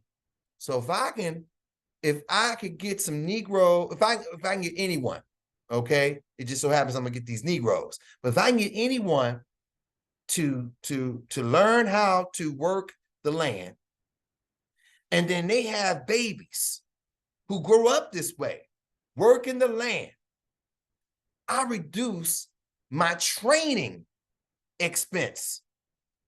I don't have to spend so much money teaching them how to do the job. It's just like today on the job. You don't want high turnover on your job, because when you have high turnover, I don't care what industry you're in, when you have high turnover, that means you have to spend more, you have to allocate more resources, resources being time, resources being money, resources being already manpower that you have.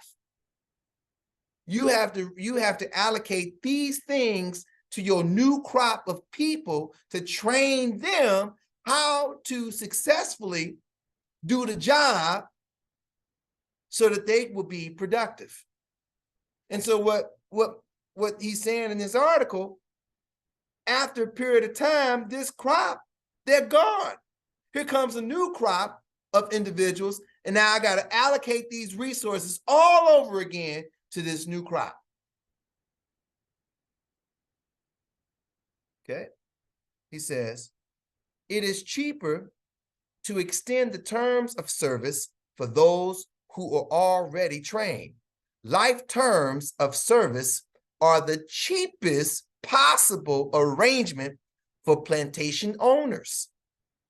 Elkins notes that native-born Blacks proved to be more efficient workers. They were used to the style of work from birth. English was their native tongue. There was a clear economic incentive to fix the status of Blacks permanently as slaves and to make that status hereditary. The legal structure of slavery rapidly evolved, including the right to discipline slaves almost without restriction. Inherited slave status ensured a continued supply of workers. Labor produces labor and largely removes the cost of acquisition. I'm eliminating the cost of bringing in more people, which means I'm getting a bigger bang for my buck. Thus, it was a lot of you out there who watch these kind of videos. You're truck drivers. Think about your truck. You are in the process right now of trying to own your truck. And when the day comes that you do not pay any more finance charges to own that truck, now all you have to do is pay the maintenance for that truck. Your profit has just greatly increased. Let's say you're paying $500 a month on that truck. Now, $500 is in your pocket. You can take that $500 and go buy a second truck and hire a truck driver to drive your second truck now. Let's continue. This is not the same as asserting the inevitability of slavery. Slavery developed because it was profitable for certain men to choose to establish it as the plantation labor system. They could have made other choices, but they made this one because it seemed wise for them to do so at the time. Now, if we're talking business, we're talking economics, I would agree. It was wise. If we're talking economics. Quarles argues that slavery was cheaper than using indentured servants. Indentured labor was becoming more costly. Laborers also were becoming scarcer as the number of alternatives increased in Europe and as kidnapping became more difficult in England. Quarles notes that it usually cost more to feed and clothe an indentured servant, whose term had declined to an average of 4 years from what once was 7 or 5, than it was to feed and clothe a slave who served for life. Indentured servants were also more expensive because of the custom, a legal requirement according to Wilson. of providing them with clothing, money, and or a plot of land. So for this indentured servant, according to the laws, I gotta do A, B, C, X, Y, Z.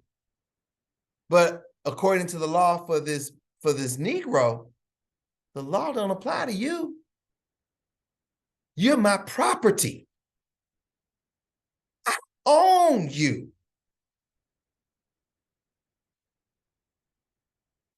Chattel slavery eliminated both this expense and the potential competition from small landholders, former indentured servants.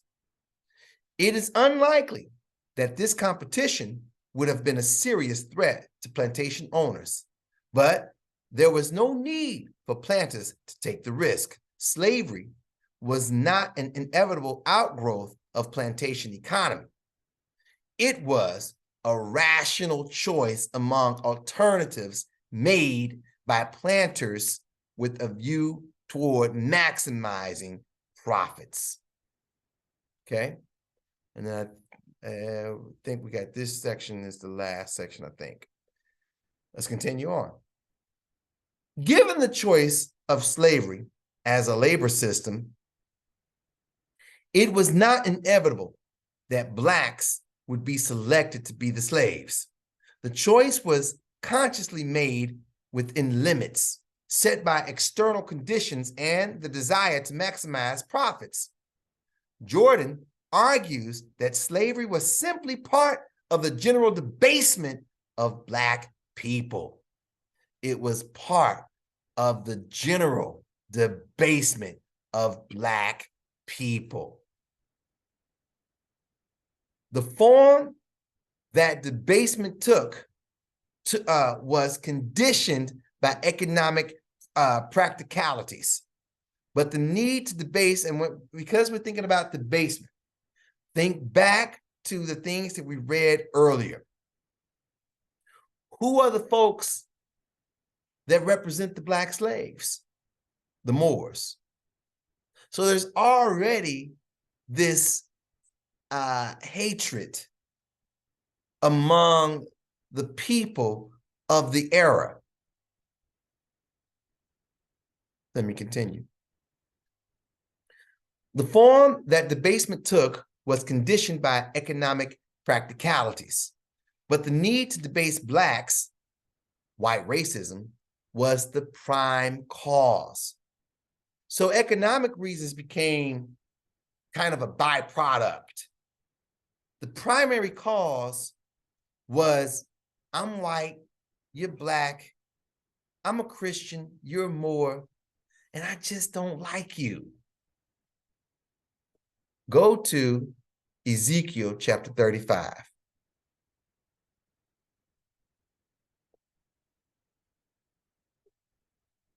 Go to Ezekiel chapter 35. Start at verse 2. Book of Ezekiel, chapter 35, and verse 2.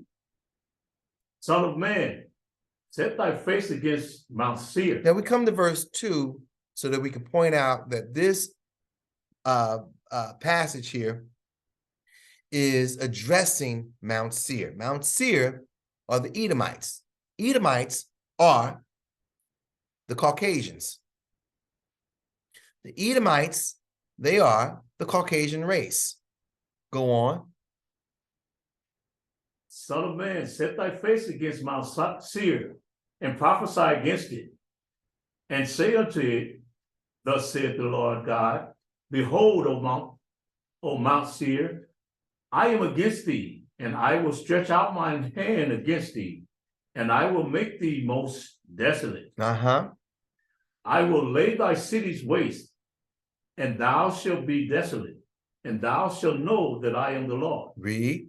Because thou hast had a perpetual hatred. Has had a what hatred? A perpetual hatred. How long? Perpetual.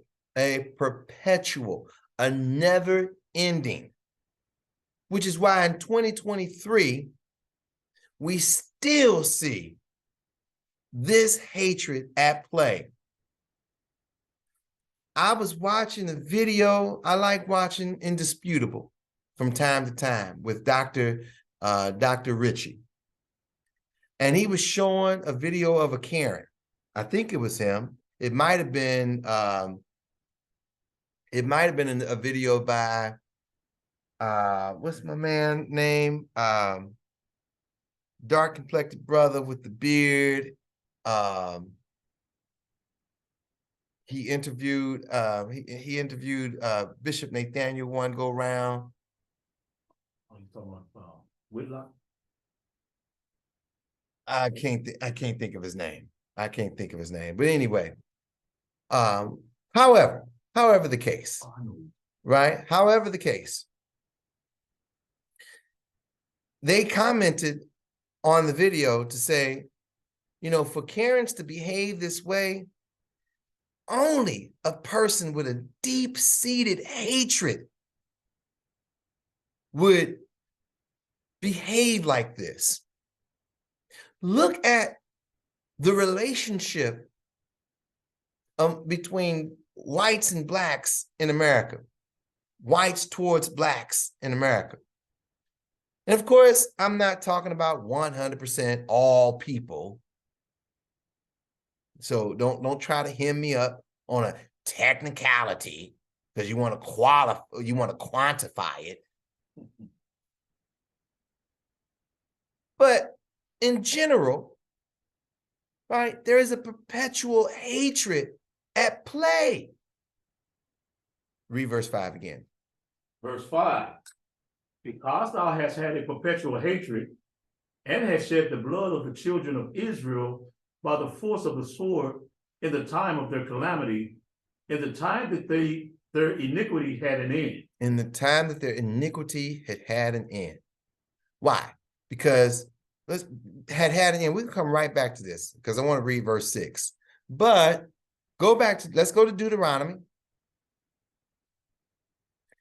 Chapter 28, Deuteronomy chapter 28 and verse 48. The book of Deuteronomy, chapter 28, verse 48. Therefore shalt thou serve thine enemies, which the Lord shall send against thee, in hunger and in thirst and in nakedness and in want of all things. So the point is, the fact that we are that we are captors, the fact that we are enslaved is because God did it, which the Lord shall send, which the Lord shall send, which the Lord shall send against thee, against you. So all of this that has transpired is at the hands of the Lord. The Lord has caused these things to happen. Now let's go back to Ezekiel. But that time period of us being enslaved, it should come to an end, which is why he says at the bottom of verse 5, chapter 35, verse 5, in the time that their iniquity had an end. Read verse 6. Book of Ezekiel, chapter 35 and verse 6. Therefore, as I live, saith the Lord God, I will prepare thee unto blood, and blood shall pursue thee. See if thou hast not hated, hated blood, even blood shall pursue thee. Even blood shall pursue thee. This is what the Most High God says concerning Mount Seir, concerning Esau, concerning the Caucasian race. Okay, now let's go back to the book. Racial stratification in America. Okay. Where were we? Here we go. Let's start here because I don't know where we were. We're going to start with this paragraph. The handlings reject an idealistic interpretation and suggest an economic rationale. They note that there was simultaneously an increased demand for labor and a shrinkage of supply. Immigration from Europe was diminishing. There were two logical ways to respond to this situation. One was to lengthen terms of service, the other to attempt to encourage further immigration.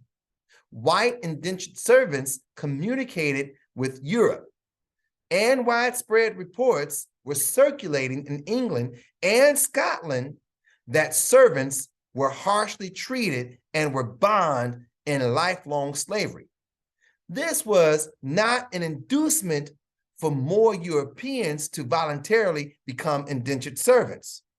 The colonists attempted to counteract this negative information and provide positive inducements by improving the lot of European indentured servants. So we're going to make it better, according to Hanlon's. Terms were gradually shortened, permissible punishments lightened, and conditions of labor improved. On the other hand, Blacks were in a different situation. Immigration from Africa was entirely involuntary. Even if the Africans in the United States were able to communicate with Africa regarding their conditions of labor, these communications could not affect the flow of immigration. There was no compulsion to improve conditions for Black indentured servants. The flow of immigrants could be increased by making it more profitable for maritime merchants to import Africans. The logical way to maximize the amount of labor that could be extracted from Blacks was to extend the term of service. The development of chattel slavery maximized the amount of labor to be extracted from Africans and, consequently, their value. The real value of inherited slave status became evident with the ending of the external slave trade in 1808. Why? Because again, come this time, they had already plotted. Thomas Jefferson had already plotted. They knew that this date was coming, and it was by design. They were going to breed slaves in Virginia. Imports were no longer possible, but the labor force was self-reproducing. See that? The labor force was self-reproducing. The capital invested in a slave would be lost if the slave escaped. Security reasons contributed to the decision to enslave Blacks. White slaves could escape to the frontier, where there was an abundance of free land.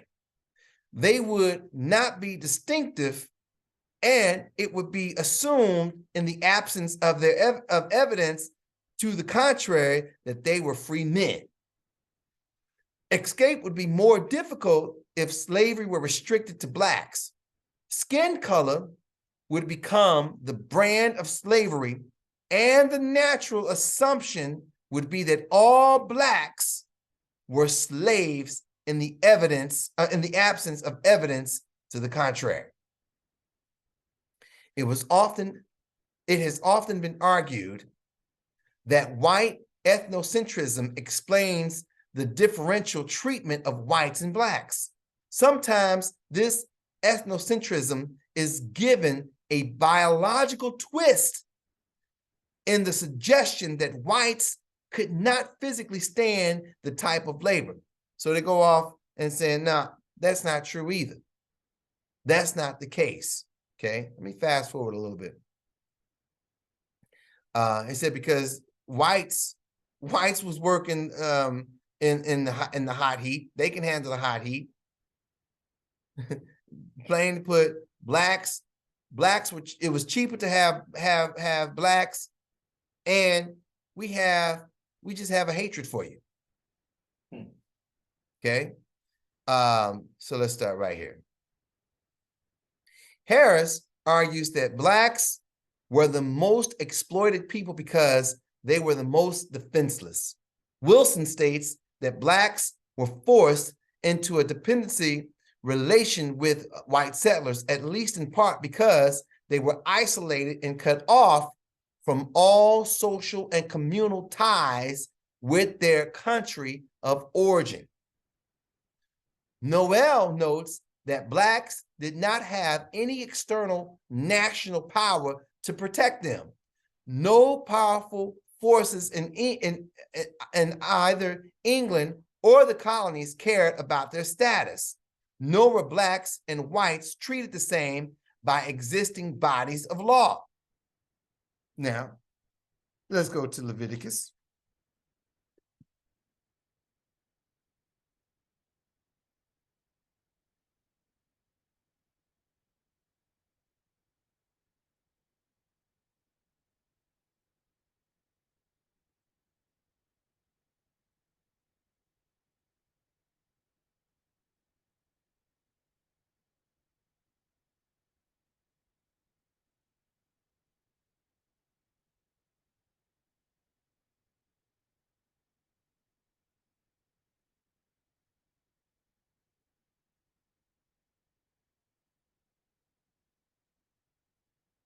Deuteronomy chapter 4.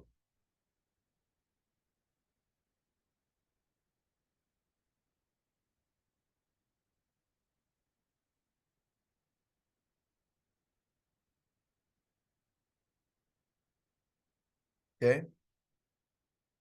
And verse 27. The book of Deuteronomy, chapter 4, and verse 27. And the Lord shall scatter you among the nations, and ye shall be left few in number among the heathen. The Bible is a true book. Here we're reading a history book that was published in 1979, something like that, talking about a history that's not too long ago, a couple hundred years ago. The Bible, written thousands of years ago, prophesied what would happen to us as a consequence of not following God's laws and commandments. Read on. Read it again.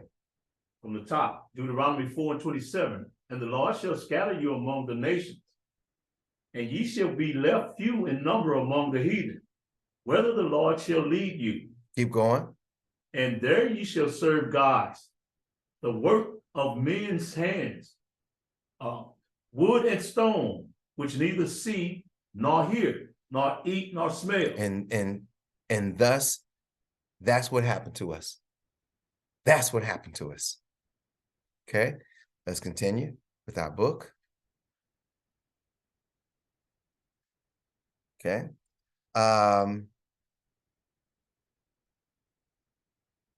Here we are. Nor were blacks and whites treated the same by existing bodies of law. English law clearly defined the status, obligations, rights, and treatment of indentured servants. White indentured servants signed contracts that could be presented for judicial interpretations. It was never clear whether the same laws applied to blacks, who almost invariably lacked contracts. So what is he telling us? When we look at the records, there is no contract for the blacks. Why? Because they never came here as indentured servants. They came here as chattel slaves. It's just that 1640s to 1680s, the parameter of what it meant to be chattel slave was being shaped and much more defined in that time period. Okay. There was a tendency in the early years to assume that it did, but This tendency was never incorporated into formal legislation. Thus, there was little to prevent individual masters from deciding otherwise. Sometimes Black servants took their cases before the courts. Judicial decisions sometimes went one way and sometimes the other. The lack of legal protection combined with the lack of strong champion to place Blacks in a peculiar, vulnerable position. Thus, when economic circumstances made it profitable to contemplate a system of chattel slavery for Blacks, there was insufficient Black power to prevent its implementation. But they talked about how the Native Americans, they had means of going back to, escaping, or even the chiefs. Well, let's read it. Why Blacks rather than Indians? The choice of Blacks rather than Indians to play the role of perpetual slaves was not made without some initial experimentation. Indians were tried as slaves in Mexico, parts of the Caribbean and the Carolinas. The trial was relatively short-lived. Indians came to be defined as a people who either could or should not be used as slaves. There would not have been enough Indian workers to meet the needs of a fully developed plantation system, but this does not explain their exclusion from slavery. The decision was made before the full scope of the labor need was recognized. Limited numbers would not have precluded the use of Indian slaves to implement the Black supply. Hold tight. Hold tight. Take a drink of your water. Okay, here we go. Let's continue. Indians came to be defined as a people who either could or should not be used as slaves. There could not have been enough Indian workers to meet the needs of a fully developed plantation system, but this does not explain their exclusion from slavery. The decision was made before the full scope of the labor need was recognized. Limited numbers would not have precluded the use of Indian slaves to supplement the Black supply. 4 factors: health, culture, safety, and control. There's that word again. There is that word again. Have been used to explain the preference for Black slaves. It has been argued that Indians did not make good slaves because of their inability to resist disease, smallpox, syphilis, other venereal diseases. It is usually argued that Africans had greater natural resistance to tropical diseases such as malaria and yellow fever, and greater acquired resistance to European diseases such as smallpox, although many died from these diseases in the West Indies. Indians perished in large numbers from European diseases, measles, common cold, not to mention that Caucasians also used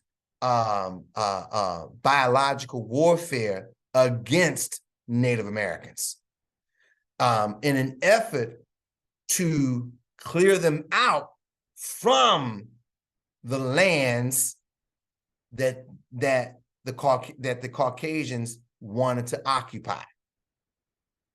Okay, so remember, the Europeans came into the Americas.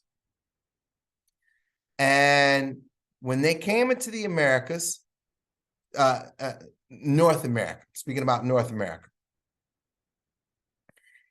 first contact is about 1610. 1610. They come into the Americas and they're trading with the Native Americans.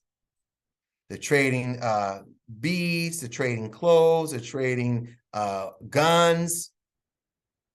They're trading these things because the Native and in return, the Native Americans are giving up rights to their hunting grounds. The Europeans are providing the Native Americans with technological advancements that the Native Americans were not yet had not know anything about, which made their agricultural life easier. And so having an easier lifestyle, they gave away rights to their hunting grounds. And as time will go on, disputes are being had. Europeans are coming by droves. Europeans are not honoring the treaties. So my point, Europeans used biological warfare against Native Americans. Okay, back to our book.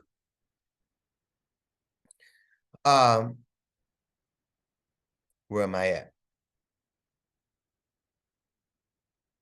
Here we go.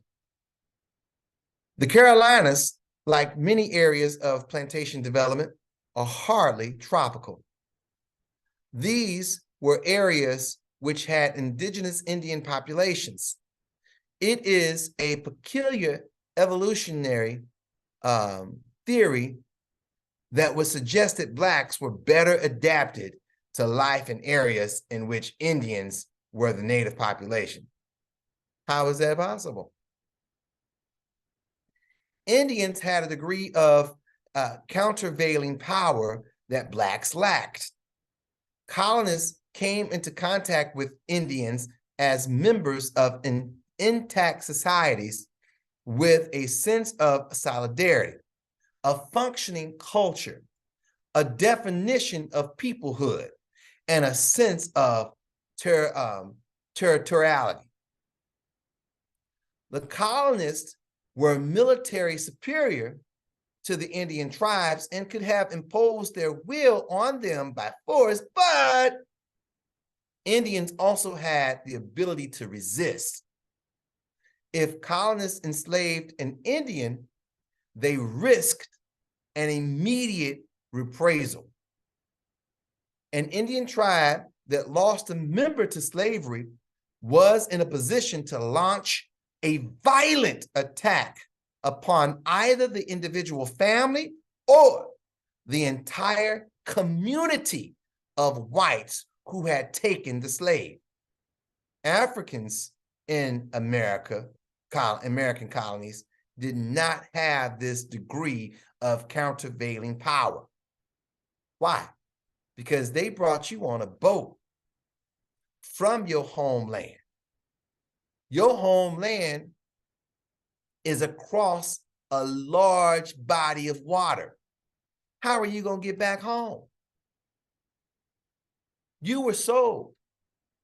You went through Elmina, slave port, or any of the other slave ports in West Coast Africa. The need for a secure workforce also influenced the choice of Africans as slaves. Slaves cost money and are expensive to train. Steps must be taken to protect the investment. And one such step is the wise selection of the labor force. Indian slaves would be working and living in familiar territory. They would be relatively close to their tribe of origin. It would not be difficult for them to escape and flee through familiar territory to people who could protect them. Even if escape were quite difficult in practice, it might be perceived as relatively easy. Thus, the colonists would be faced with the constant slave escapes or escape attempts. Africans in the American colonies were in unfamiliar territory and were not close to their people of origin. They would have more difficulty in escaping. Even if they could escape, they could not count on being well received by the Indians and could not escape friendship from many whites. Thus, the control factor was greatly simplified by the selection of Africans instead of Indians as slaves. All right. Now, let's go to the book of Jeremiah.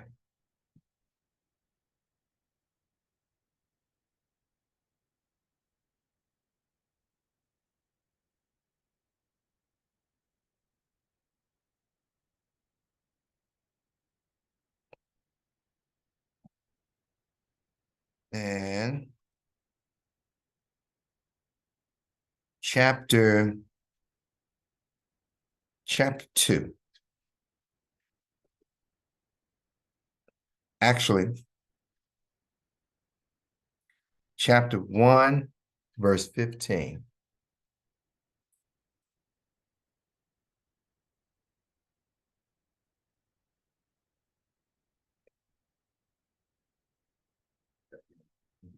The book of Jeremiah, chapter 1 and verse 15. Start at verse 14. Verse 14. Then the Lord said unto me, out of the north an evil shall break forth upon all the inhabitants of the land. Out of the north, from the Caucasian races, out of the north. Read. For lo, I will call all the families of the kingdom of the north, saith the Lord, and they shall come, and they shall set every one his throne at the entering of the gates of Jerusalem, and against all the walls thereof round about, and against all the cities of Judah. So, at the gates of Jerusalem, we are talking about primarily, it depends on how we want to look at this.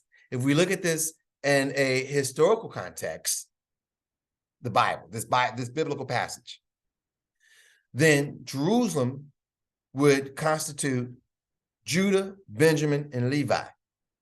If we want to look at this from a long-term biblical perspective, then we're talking about all 12 tribes, because Jerusalem was the capital of all of the entire nation of Israel. Okay, so Judah, Benjamin, and Levi. Judah, the Negro, the American Black. Benjamin, the Jamaican, the Trinidadian. Levi, the Haitian. These are Blacks who were brought into the Americas as slaves. Read on, 16. 16. And I will utter my judgment against them, touching all their wickedness, who have forsaken me and have burned incense unto other gods, and worship the works of their own hands. And worship the works. This is the issue right here. Why we went into captivity to begin. Oh, Brother Michael, this has nothing to do with the slavery of the transatlantic slave trade. Yes, it does. You don't know what you're talking about. I know historically that Jeremiah and his contemporaries went into Babylonian captivity. But the scriptures are two. So continue. 17. Thou therefore gird up thy loins and arise and speak unto them at all that I command thee. Be not dismayed of their faces, lest I confound thee before them. For behold, I have made thee this day a defense city, and an iron pillar, and a brazen wall against the whole land, against the kings of Judah, against the princes thereof, against the princes. Did I say that right? Princes. Against the priests thereof. Thank you. Against the priests thereof, and against the people of the land. And they shall fight against thee, but they shall not prevail against thee, for I am with thee, saith the Lord, to deliver thee. Right? We had to go into captivity. This thing was going down. We went into Babylonian captivity. Yes, we did. Then we went into Persian Mede captivity. Yes, we did. Then we went into Greek captivity. Yes, we did. Then we went into Roman captivity. Yes, we did. Then we would rise up. Hannibal, an African ruler, he rose up. Then what's my man's name in 194 AD? Oh my goodness, I believe his name starts with an S. I can't think of his name right now. So, but at that point in time, now we have blacks who are ruling Rome. And this would go on for many families to come, many generations to come. Okay. I have his book over here. But anyway, let's go to chapter 2.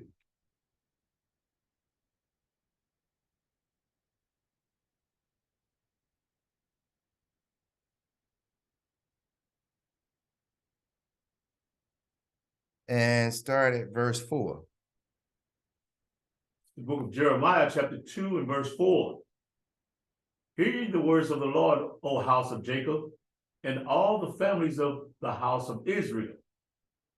Thus saith the Lord, what iniquity have your fathers found in me, that they are gone far from me, and have walked after vanity, and are become vain. And have become vain. So this was what was going on. What we're reading is why the Most High God is upset with us. Why we were going to go into captivity, starting with Babylon. Okay, read on. 6. Neither said they, where is the Lord that brought us up out of the land of Egypt, that led us through the wilderness, through a land of desert and pits, through a land of drought, and of the shadows of death, through a land that no man passed through, and where no man dwelt. And I brought you into a plentiful country to eat the fruit thereof and the goodness thereof. But when ye entered, ye defiled my land and made my heritage an abomination. So when the opportunity, so the Lord delivered us out of Egypt. We came, and here comes what's his name? Saul. Here comes Saul. And Saul, you know, he gets kicked out from being a king. Here comes David. And David puts all the nations to silences them. Here comes Solomon. And all the surrounding area is peaceful. Solomon, he takes on strange wives. And as a result of taking on strange wives, what does he do? To appease his wives, these strange women, he practices idolatry. He's worshiping their gods. As a consequence, the kingdom is stripped. The kingdom is stripped from Solomon. Solomon would retain only one tribe, Judah. Jeroboam would be the ruler over the other tribes. Even Jeroboam reasoned among himself. You know, we're supposed to come together 3 times a year. If we come together 3 times a year,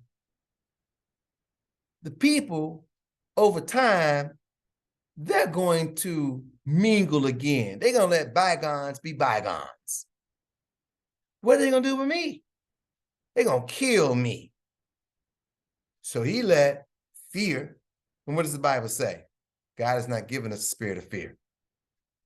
He let fear move him to a place where he caused the other tribes to do what? Practice idolatry. So now God is mad at the entire house of the nation of Israel.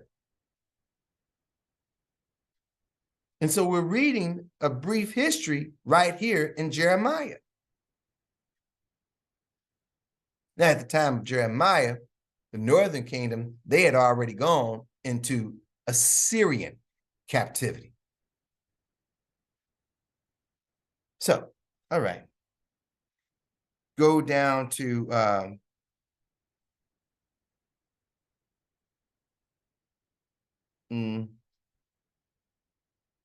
verse 12, verse 11.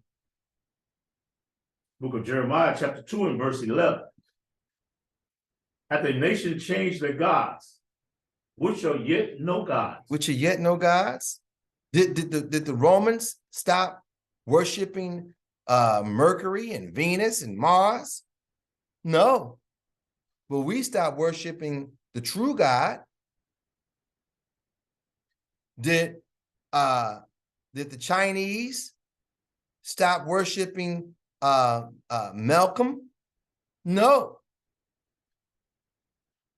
But we stopped worshiping the one true God.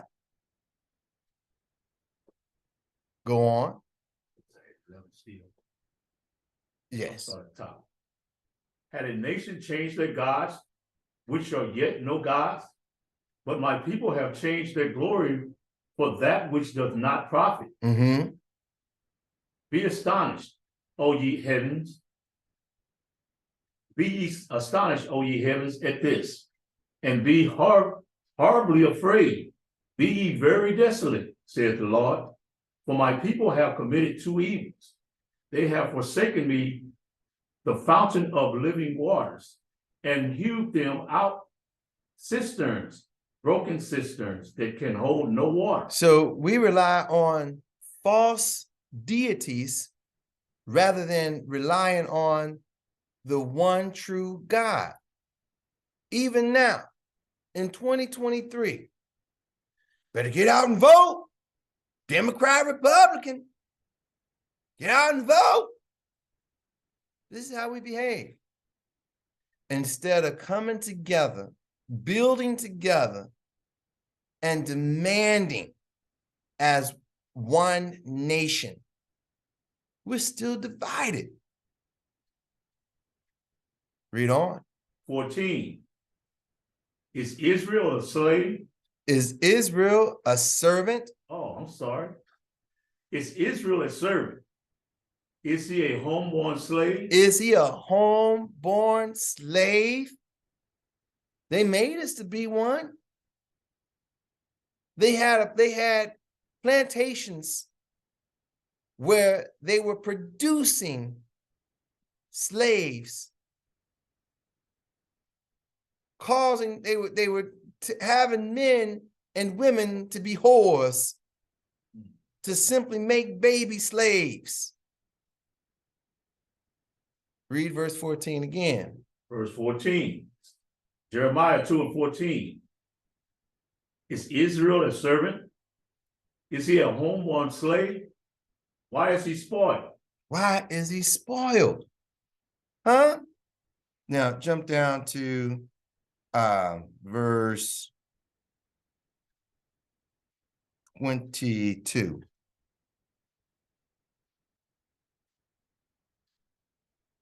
This is Jeremiah chapter 2 and verse 22.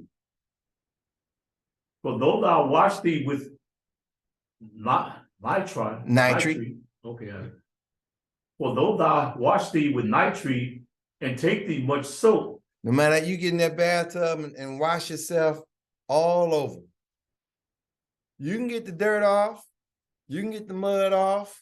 You can get the oil off your hands, you change your oil on your car. You can get all that off, but you cannot get the wickedness off of you. Read. Yet thine iniquity is marked before me, saith the Lord God. How canst thou say, I am not polluted? I have not gone after Balaam. How can you say this?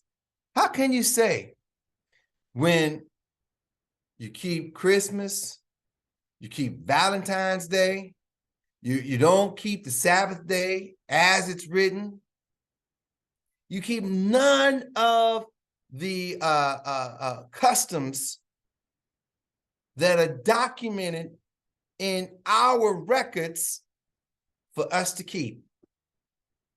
How can you say that you're not polluted, that you have not gone after Balaam? Go on. See thy way in the valley. Know what thou hast done. Thou art swift, dromedary, traversing her way. Her way. You are a swift dromedary, a swift camel,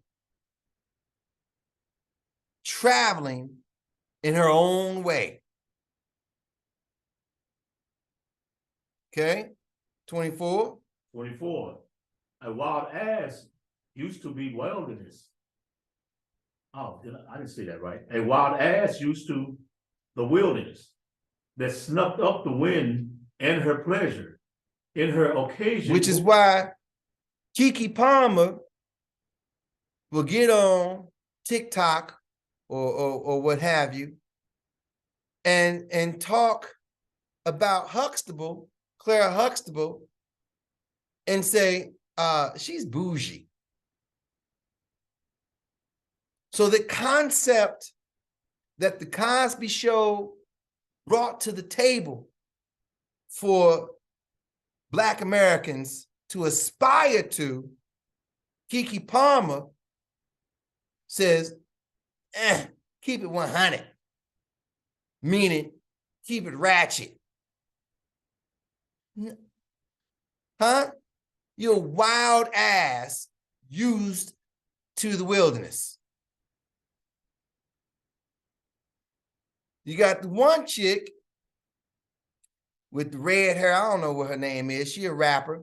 She's the one rapper that went to the high school and was given the bird and with her performance. So y'all who in that rap game and you know who y'all know who I'm talking about. She was in an interview talking about, I go raw. Raw.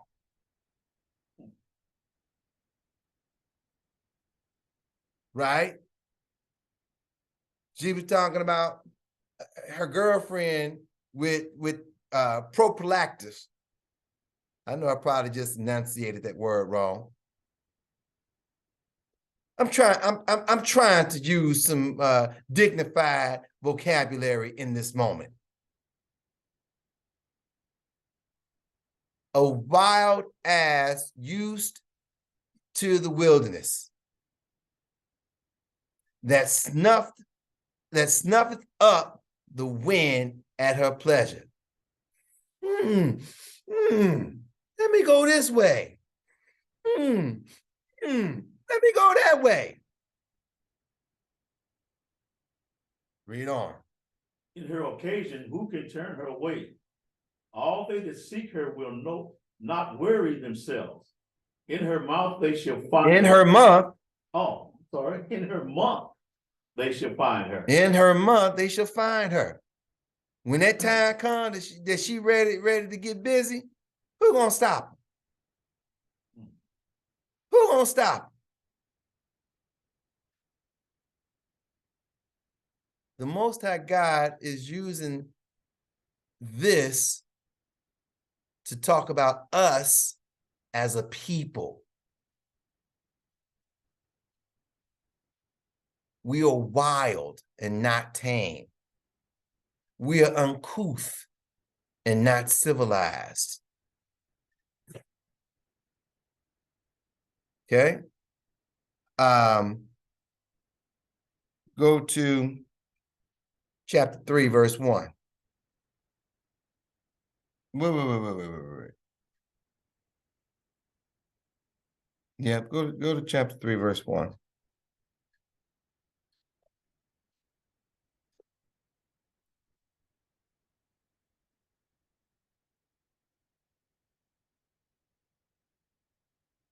Book of Jeremiah, chapter 3 and verse 1.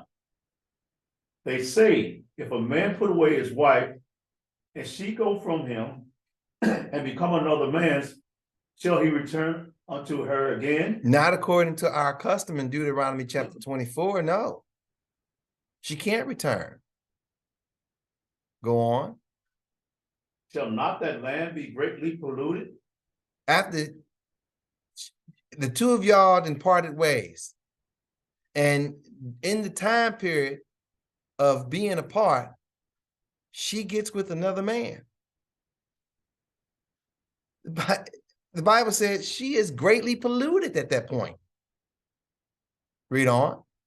But thou hast played the harlot with her with many lovers. But we as a race of people, we are compared to that same woman who would abandon her husband.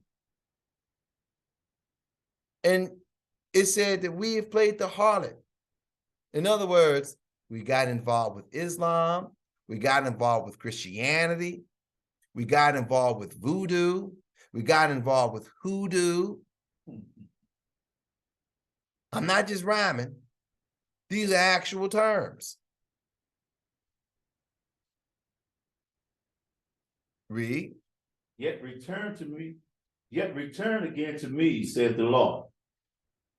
Lift up thine eyes unto the high places, and see where thou hast not been lain with. Lain with. Who have you not entertained? What false religion have you not entertained? I gave you simple laws. And you want to go and entertain everything else. Read. In the ways hast thou set for them, as the Arabian in the wilderness, and thou hast polluted the land with thy whoredom and with thy wickedness. And with thy wickedness. Go ahead. Therefore the shower have been withholden, and there hath been no latter rain, and thou hast a whore's forehead. Wow. Thou refusest to be ashamed. You refuse to be ashamed. We refuse to humble ourselves. We refuse. Our pride is so thick. Our pride is so thick, and here we're missing the mark because we cannot humble ourselves. Go on. 4. Wilt thou not from this time cry unto me, my father, thou art the guide of my youth? Will you not? I'm taking you through all this hardship. Will you not at this time cry unto me, unto the Father? Go ahead. 5. Will he reserve his anger for me forever? Will he keep it to the end? Behold, thou hast spoken and done evil things as thou couldest. Okay. And on that, go to chapter 4. Chapter 4, verse 1. It's the book of Jeremiah, chapter 4 and verse 1. If thou wilt return, O Israel, saith the Lord, return unto me. And if thou wilt put away the abominations, put away thine abominations, abominations out of my sight, then shalt thou not remove. And thou shalt swear, and the Lord liveth, in truth, in judgment, and in righteousness. And the nations shall bless themselves in him, and in him shall they glory. In him shall they glory. And with that, we say shalom, most high, and Christ bless.